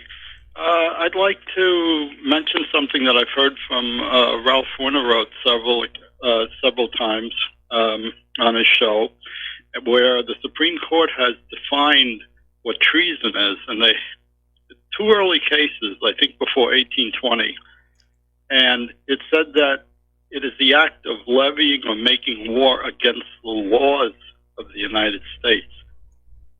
And I think that would apply very well to what he's doing. Well, I always thought that the legal definition of treason was giving aid and comfort to the enemy in time of war. But I like that definition that you've got, and if we go with that definition, then yeah, all of these politicians who are acting contrary to the Constitution and clearly contrary to the interests of the ordinary American people, they're guilty. Guilty, guilty, guilty. If I can get on a show on the weekend, I'll try to ask him again if he'll re-quote it, because it sounded like that he said something about that it did not matter the amount of force that was employed. It had something to do with making a plan, having a rendezvous, and then actually doing something about it. That's where the act actually occurs. Talking about it's one thing, but when you actually do something about it, that's where it becomes treason. Okay. I'm looking at the online definition of treason, and it says the crime of betraying one's country, especially by attempting to kill the sovereign or overthrow the government. So I guess everybody's got. However, yes, I could be misunderstanding it, but I've heard him mention these two cases, and I would imagine that they would not want to whatever sources are quoting cases. Some of these cases are lost in antiquity, but they're still supposed to be on the books. Yeah. Well, if you get if you can get an actual citation for that quote, that would be interesting. Okay. Well, thank you. All right, Ken, thanks an awful lot for the phone call. We're going to switch to Curtis in Nevada. Aloha, Curtis. Welcome to the show. What's on your mind? Yeah, hi, Mike. I wanted to bring some information that I listened to a lot of sources, and the whole thing about the shutdown. If this whole thing is real, about everything we talk about, how Trump is actually fighting and defeating slowly but surely the other side, then what we should see is in the next, as you found out yesterday, that 30-day limit that he can actually permanently separate these government employees. If he does that, then that's a shot that's going to probably fatally cripple the deep state, because what he really, the intention of the shutdown was not about the wall. That was just a feint. That was just a head fake. What he wants to do is to shut down the senior executive service. And I'm sure you've heard them before. I've mentioned them before. Yes. If you research, you'll find out this is at the core of the insulation of the deep state. Well, okay? See, there's one problem. There's one problem with your theory. The program is called Reduction in Force, which is government speak for layoffs, but it has rules attached to it. That they have to take into consideration the tenure of the person being considered to be let go, which means all of the most corrupt, most senior officials will be able to keep their jobs. It's just going to be the newcomers in at the bottom of the organizational chart. They're going to be the ones who are shown the door. Well, first of all, this is not my theory. This is a theory of a lot of people that I listen to. That I consider to be quite credible, as far as the main reason why they shut down was to drain the swamp, not just the bad players like the FBI and the Department of Justice, and but also the workers that are entrenched in there that are doing the bidding of these people. And the SES, I mean, I really would like if you would research them, that they are a weaponized form of the deep state that is like a fourth column inside the deep state. Yes. This is not just regular employees that are lazy. I'm talking about people that have been indoctrinated into working to protect. That's why you have people like Comey and all that. They're all SCS members, and they all feel like they're bulletproof because of this. And once if they shut the SCS down, that would cripple them, if not, fatally. And to me, if that happens, then everything that I've seen about Trump fighting the deep state in this kind of clandestine way, slowly but surely. I mean, he does things that he has the other side confused, and he has to. It's the art of war. He's been doing that. He's been doing that in foreign policy. He's been doing that fighting the deep state domestically. He's been doing that to the press. If people don't know what he's doing and what he says he's going to do something, I mean, he's got them flat-footed and off balance. And hopefully that's what the whole shutdown really is all about. That's my point. Well, again, as I said, the rules that they have for riffing, the top senior officials are not facing a layoff. It's going to be shaved off from the bottom. And so that's the flaw in that particular theory. No, the rules are the guidelines. They're not necessarily mean these are absolute, that because I have 10 years tenure or something that I'm. No, that's not. It's not a definitive thing, and we'll find out if this is really that. We'll find out within the next 2 to 4 weeks. We'll know if this is it, because he is fighting the deep state, and we're seeing that. We don't even hear from a lot of these people. Like, for example, after that funeral, we're not hearing from some of these top people that, where are they? How come they're not speaking out? I mean, all these things that are happening right now behind the scenes, and people don't know it because they're just watching Fox, and Fox isn't saying anything about it. See what I mean? Yes. So there is a fight going on. All we can hope is he's a white hat, or he's a gray hat. If he's a gray hat, that, to me, that's probably the most probable thing, is that there could be something coming upon us that the controllers cannot handle, and he may be just trying to make the best of a bad situation, Well, it could be a white hat, and he could be really trying for us. I don't know. But there is a fight going on, Mike. I'm just trying to.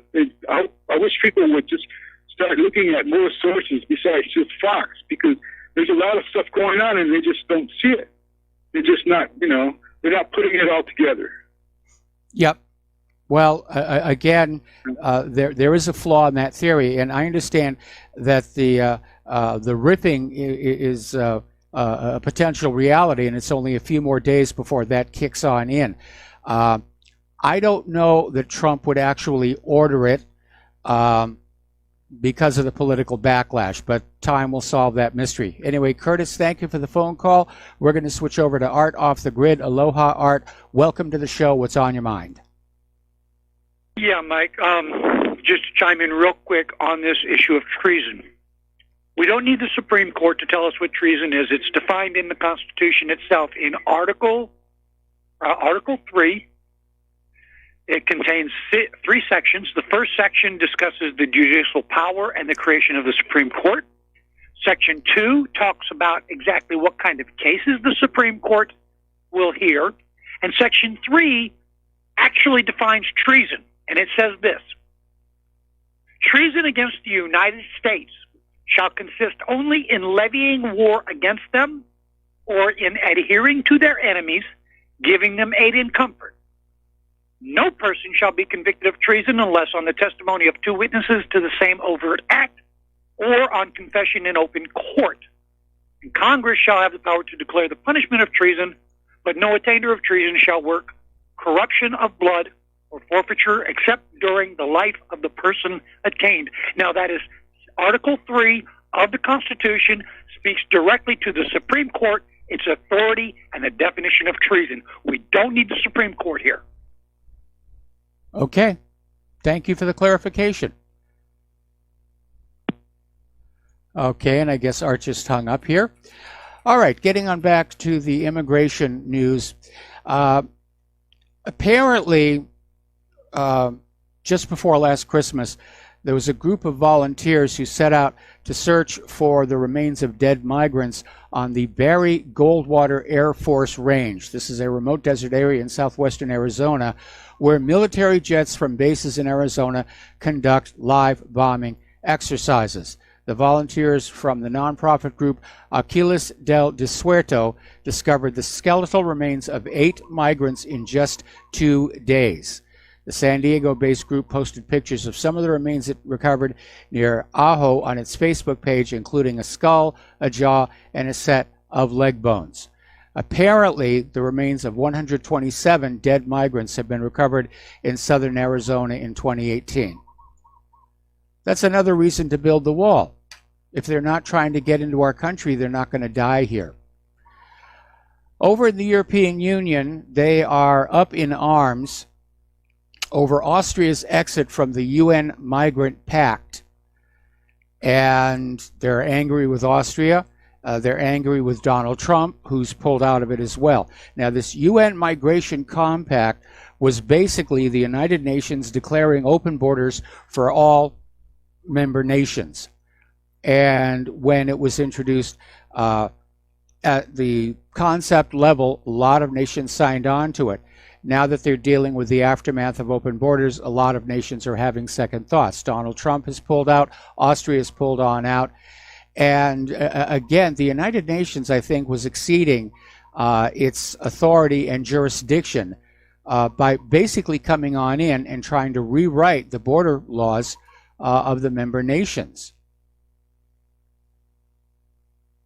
So Jean-Claude Juncker has claimed that this so-called Global Compact for Safe, Orderly, and Regular Migration was going to somehow reduce illegal immigrant flows.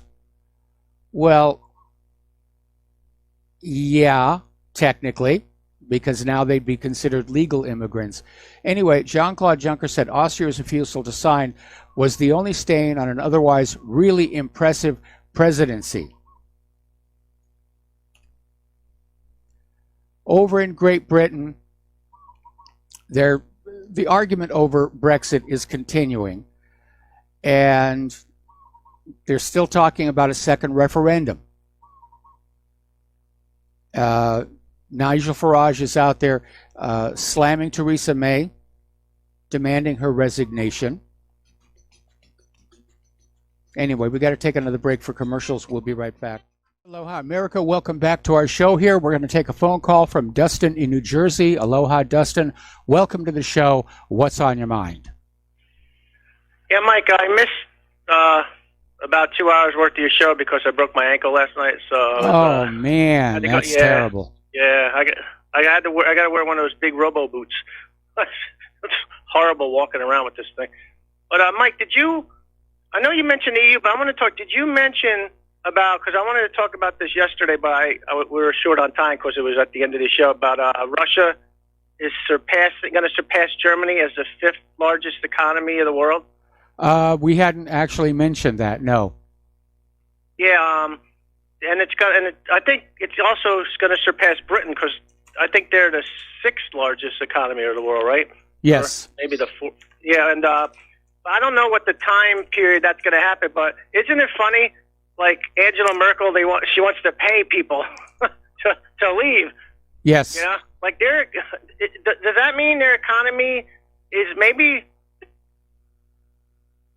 declining because of the economy of the world, but Russia's is rising? Yeah, isn't it kind of interesting that despite all the sanctions and tariff wars and everything, they all backfire?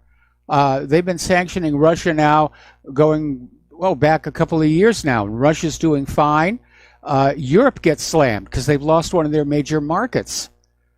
And it's probably something that sounded real good in a meeting room someplace. Yes, we're going to sanction Russia.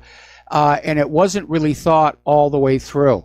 I know especially France's agricultural sector took a major hit from the sanctions on Russia because Russia was buying a lot of their produce from France. And, of course, Russia is now becoming more self-sufficient. They're redeveloping their agriculture and their manufacturing, which is exactly the opposite of what the globalists want. The globalists want us all interdependent on each other. And so, yeah, it's not working out very well. And also, did you know there was a report, they said by 2030, because we know China's the #1 economy of the world when you use the PPP, graphs, not the ones the regular people on CNBC say. But, they said by 2030, it'll be China, India, and then the United States will drop to number 3 at that point. Yes. That's what they're saying. So you see, but it's amazing how all this stuff, the sanctions, it backfired on all of Europe. Like, all of Europe's like hurt now. I mean, it's like, I can't believe, how this turned out, So, oh, yeah, Europe is hurting. Europe's been trashed by the migrants, graffiti everywhere, violence everywhere. I mean, the world as a whole is deteriorating right now. The East is up on the rise. That's it. East rises, West decline. Yep. All right, Mike, have a good rest of the show. All right, thanks an awful lot. We're going to let you go. Okay, so we're talking about Brexit. We're talking about Nigel Farage, who has basically described Theresa May's Brexit deal, as a surrender document, and it really was. Theresa May made no secret of the fact she was a Remainer, and her Chequers plan was basically a giveaway to the EU of everything the EU wanted. And that's why so many in Parliament voted it down. But the Remainers are not giving up. And over in the Telegraph, they run a story. Apparently, there was a phone call that was made by Chancellor of the Exchequer Phil Hammond to 330 business people. It was a conference call. And he made the call right after Theresa May's parliamentary defeat. And basically somebody recorded this call and they made it available to the Telegraph. And basically the Chancellor, who is a Remainer, had discussed how Article 50 could be extended, and that apparently members of Parliament are rushing to find ways to change the rules where some of the backbenchers can table amendments. And right near their goal is to remove the option of a no-deal Brexit. In other words, to say there will be some kind of a deal, it just has to be worked out, and we need more time to do it. So they're fighting tooth and nail. They're absolutely fighting tooth and nail to maintain that linkage to the European Union. And as far as the European Union itself is concerned, I think it's on the verge of blowing up. I think you're going to see a schism erupt with France and Germany on one side and pretty much the rest of the EU on the other. And that could start to tear it apart, along with the migrant crisis and along with the ECB. Basically, Brexit is hanging by a thread. And there are still a lot of people out there who, by hook or by crook, don't want it to move forward. Okay, we're coming up here on another commercial break, and we'll be right back with more news after these few words. Aloha, America. Welcome back to our show here. We're talking about Brexit. And the Sunday Times ran an article basically talking about a coup being plotted by Tory rebels to take over the Brexit process. Now, this is all going on in Parliament, and apparently Dominic Grieve and Oliver Letwin are seeking a way to seize control of business in the Commons so that backbench motions take precedence over government motions. And that matters because until recently, a whole load of options were unthinkable. And the Tory rebels may be frustrated, but they could not act on their plans because they could not call them to the vote. Under normal parliamentary procedure, the government controls the parliamentary agenda. And now people like John Bercow are trying to upend that so the backbenchers can call their options to a vote on the floor. We're going to take a phone call. Jim in New York, aloha. Welcome to the show. What's on your mind? Oh, hi, Mike. How are you today? Doing okay? Yeah. Did you see that terrible bombing in Syria? The 4 Americans who killed? Yep. The guy I was reading on the internet, he predicted it like 2 weeks ago, the exact city that it happened. Who predicted it? Some guy on the internet. I don't know the name right off. but he said that was going to happen 2-3 weeks ago, that they would do something to get Trump to stay in Syria. Yes, and that the timing is too cute. I think that's exactly what happened. Yeah, I think so. I mean, I don't, just when he claims he's going to leave and then this happens. Yeah. Again, they're claiming ISIS did this, but ISIS wanted the United States to leave Syria. So why would they go and commit an act like this knowing it was going to result in the U.S. probably staying longer? It just doesn't make any sense. Yeah, I think, I tell you, these people, this Bolton, he has to go. This guy, why Trump ever hired him gives me chills, the fact that he's even there. People are saying he should get rid of him. I agree. Why did he hire him? I mean, it's like the third Bush administration. I mean, it's Trump, he ran. He's a populist. He's going to get us out of these wars. Well, I'm afraid it looks like that was just rhetoric. It's what your actions are what matters. And, it seems by his actions, it's more of W. Bush. You may as well have W. Bush do another term. Well, I don't think it's quite down to the depths of W. Bush, but it's clear that Trump is being manipulated by his advisors. He's not standing his own ground on issues. He's showing himself to be a very weak leader. He's easily manipulated. And, you're right. People like Bolton and Pompeo, they're basically running foreign policy, running the war policy right now.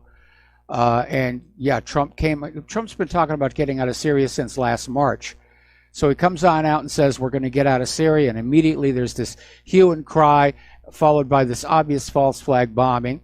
And I think basically we're going to stay in Syria.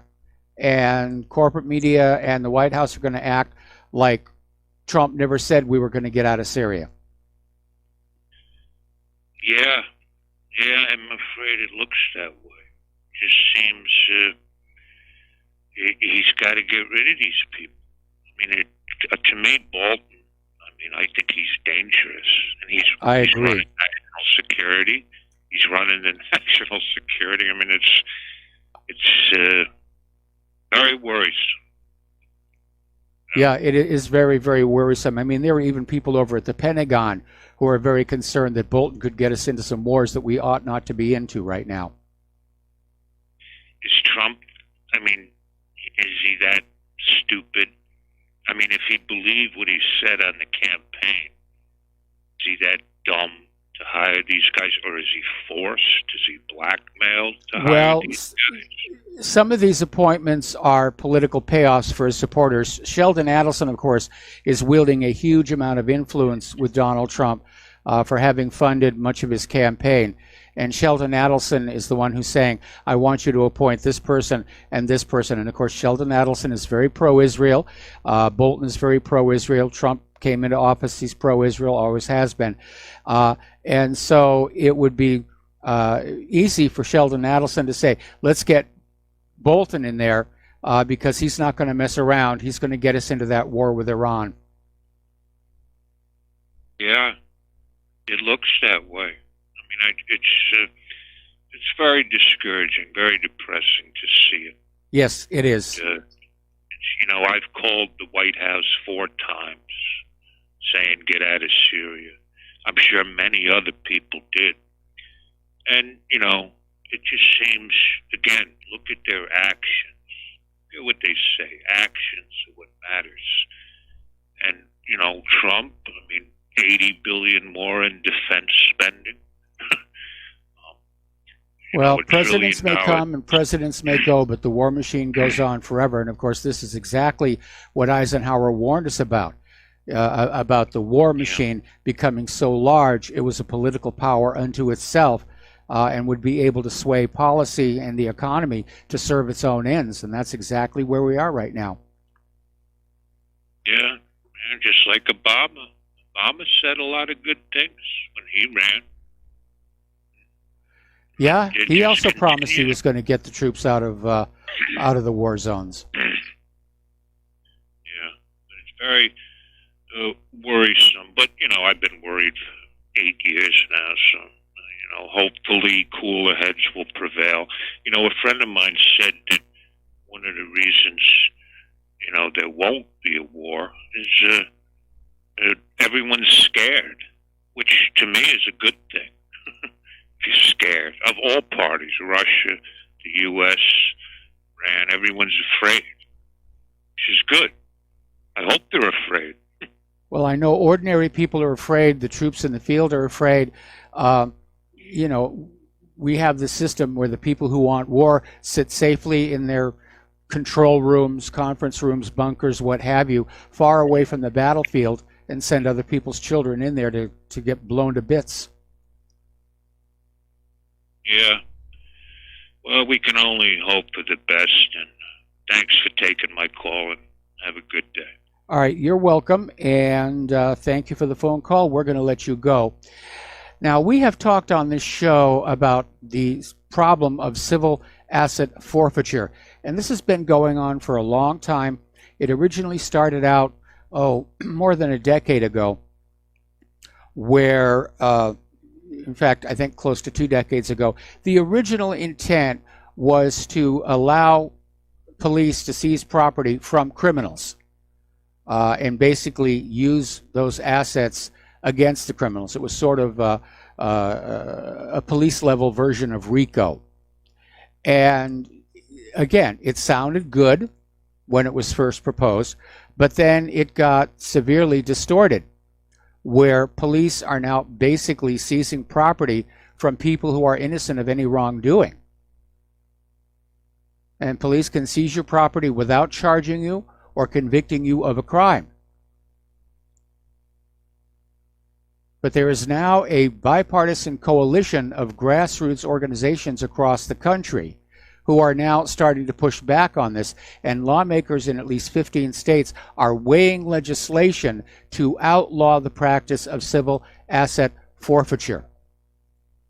Now, under this procedure, police can and have seized cash, cars, even houses from people who are found innocent, and they just pocket the proceeds. Right now, a lot of police departments depend on these seizures to basically keep their budgets going. And they have fought tooth and nail to defend the practice despite the public outcry. But the tide is finally turning. People of all political stripes are beginning to recognize there are serious concerns with this practice, and lawmakers are taking note. And they should. You can't have respect for law enforcement that is pillaging the people. Under civil asset forfeiture, the police are stealing more from the American people than the muggers, burglars, and thieves. That's how bad it is. Okay, now then, internal discussions from Google.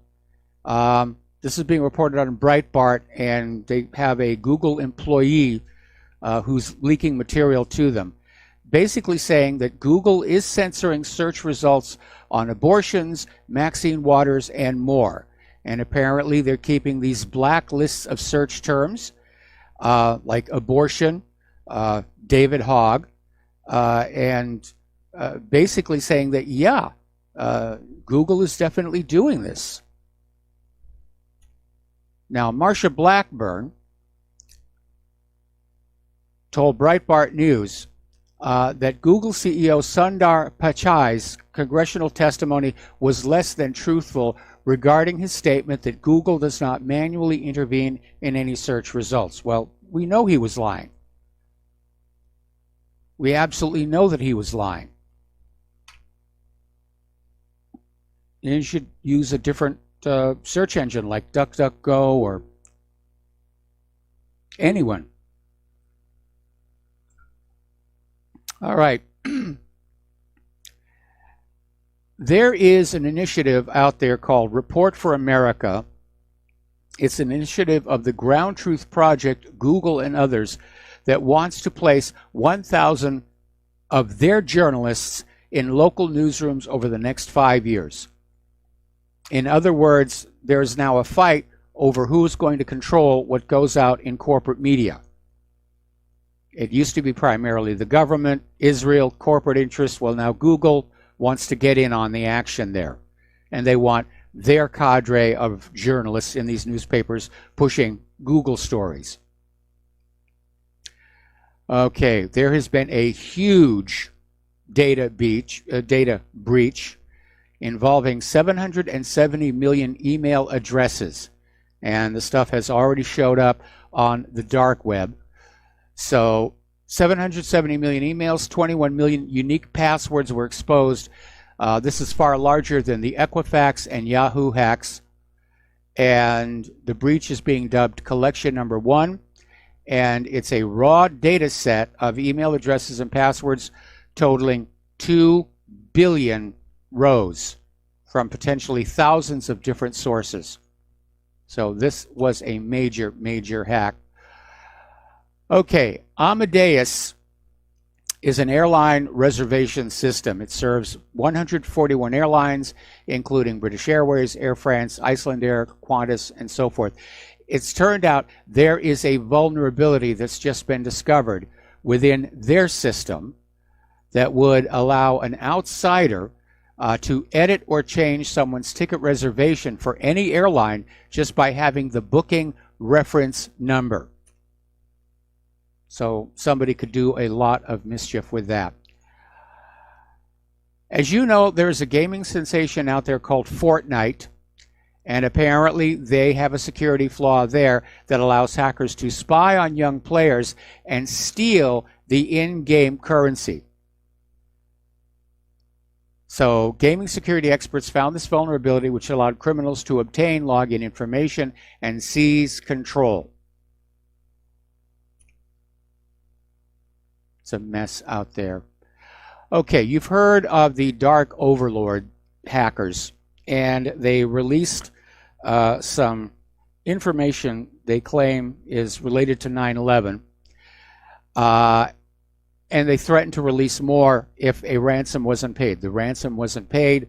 They set up a GoFundMe page saying if we reach so much money, we'll release the rest of the documents. Well, the GoFundMe didn't work, but they've gone ahead and released another batch, a second batch of what they're saying are 9/11 documents totaling over 7,500 files. Now, mostly this is stuff about insurance companies, and so far there's no smoking gun in there detailing conspiracies or government involvement. It's all just number crunching. And I think this is all a hoax to distract from the grand jury that's going to hear the evidence of explosive used in the World Trade Centers. Again, the timing is suspect. Okay. Meanwhile, while the FBI won't run an honest investigation of Hillary Clinton, they are claiming to be on the hunt for the Dark Overlord, who is leaking files about 9/11. So they're launching an urgent investigation,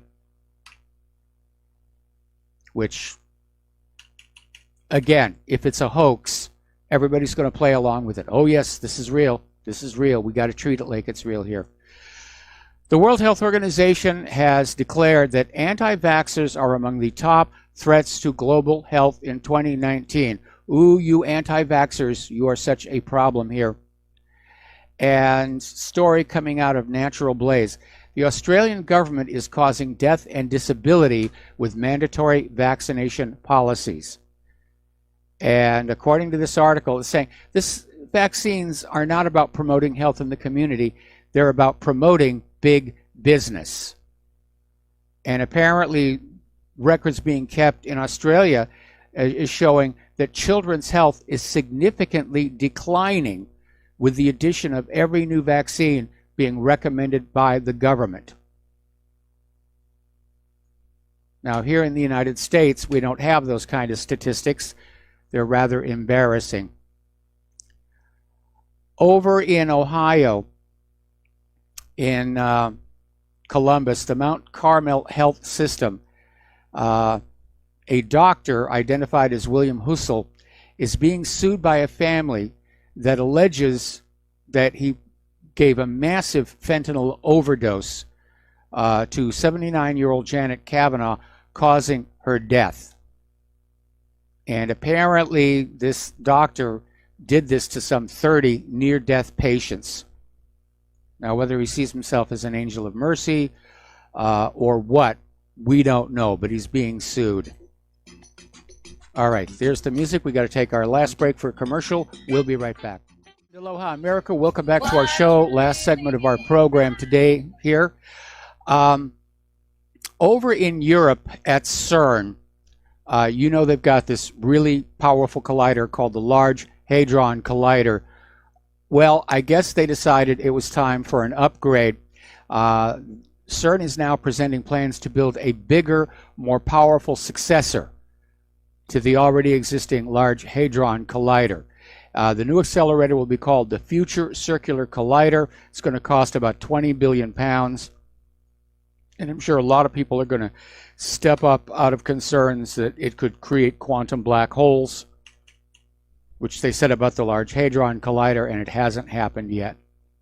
Now, when you go to the store and you buy something, you get that little paper receipt. And it's the thermal paper. The ink fades over time. It turns out that thermal paper contains BPA, bisphenol A. And apparently it is a hormone disruptor. It can lead to hormone-dependent cancers. It's been linked to infertility, autism, ADHD, obesity, type 2 diabetes, premature births, and the early onset of puberty. Well, there's something that should have been researched a little bit better before they put it out there. Apparently, at hospitals, hospices that are dealing with end-of-life situations, they're starting to discover that magic mushrooms, psilocybin, are being used to treat patients to reduce their anxiety, which I think would be a good thing. Stanford University now has an all-gender locker room in the Ariliga Outdoor Education and Recreation Center, and they just debuted it last week. And the locker room is open to anyone regardless of gender identity. It was apparently converted from men's and women's restrooms. It includes 3 private showers with changing rooms, 1 dry changing room, 5 private bathroom stalls, and day-use lockers. Well, that sounds like a workable solution. And again, when I worked at a film company in Rome, they had a single restroom for everybody. And there were the little stalls where you would do your business, and the area where you'd wash your hands. Everybody just met there, and it worked out very, very well. Okay, Winter Storm Harper is going to be a major snowstorm tomorrow, moving into the northeast. And it's a monster, very heavy snow. Sierra Nevadas of California, they had blizzard warnings posted. So, gosh darn that human-caused global warming. What can I tell you? Apparently, parts of Canada are about to become the coldest spot on the planet. They've got a winter storm up there that is driving temperatures down, wind chill factors at the minus 40 degrees centigrade level. Okay, there's the music. Time for me to get on out of here and get something useful done with the rest of the day here. Stay tuned for John Stedmiller. I'm sure he's got lots of interesting things to share with you. And please take what you learn here, share it with everyone that you know. Donate to RBN. Donate to What Really Happened. We'll be back tomorrow. Aloha, America.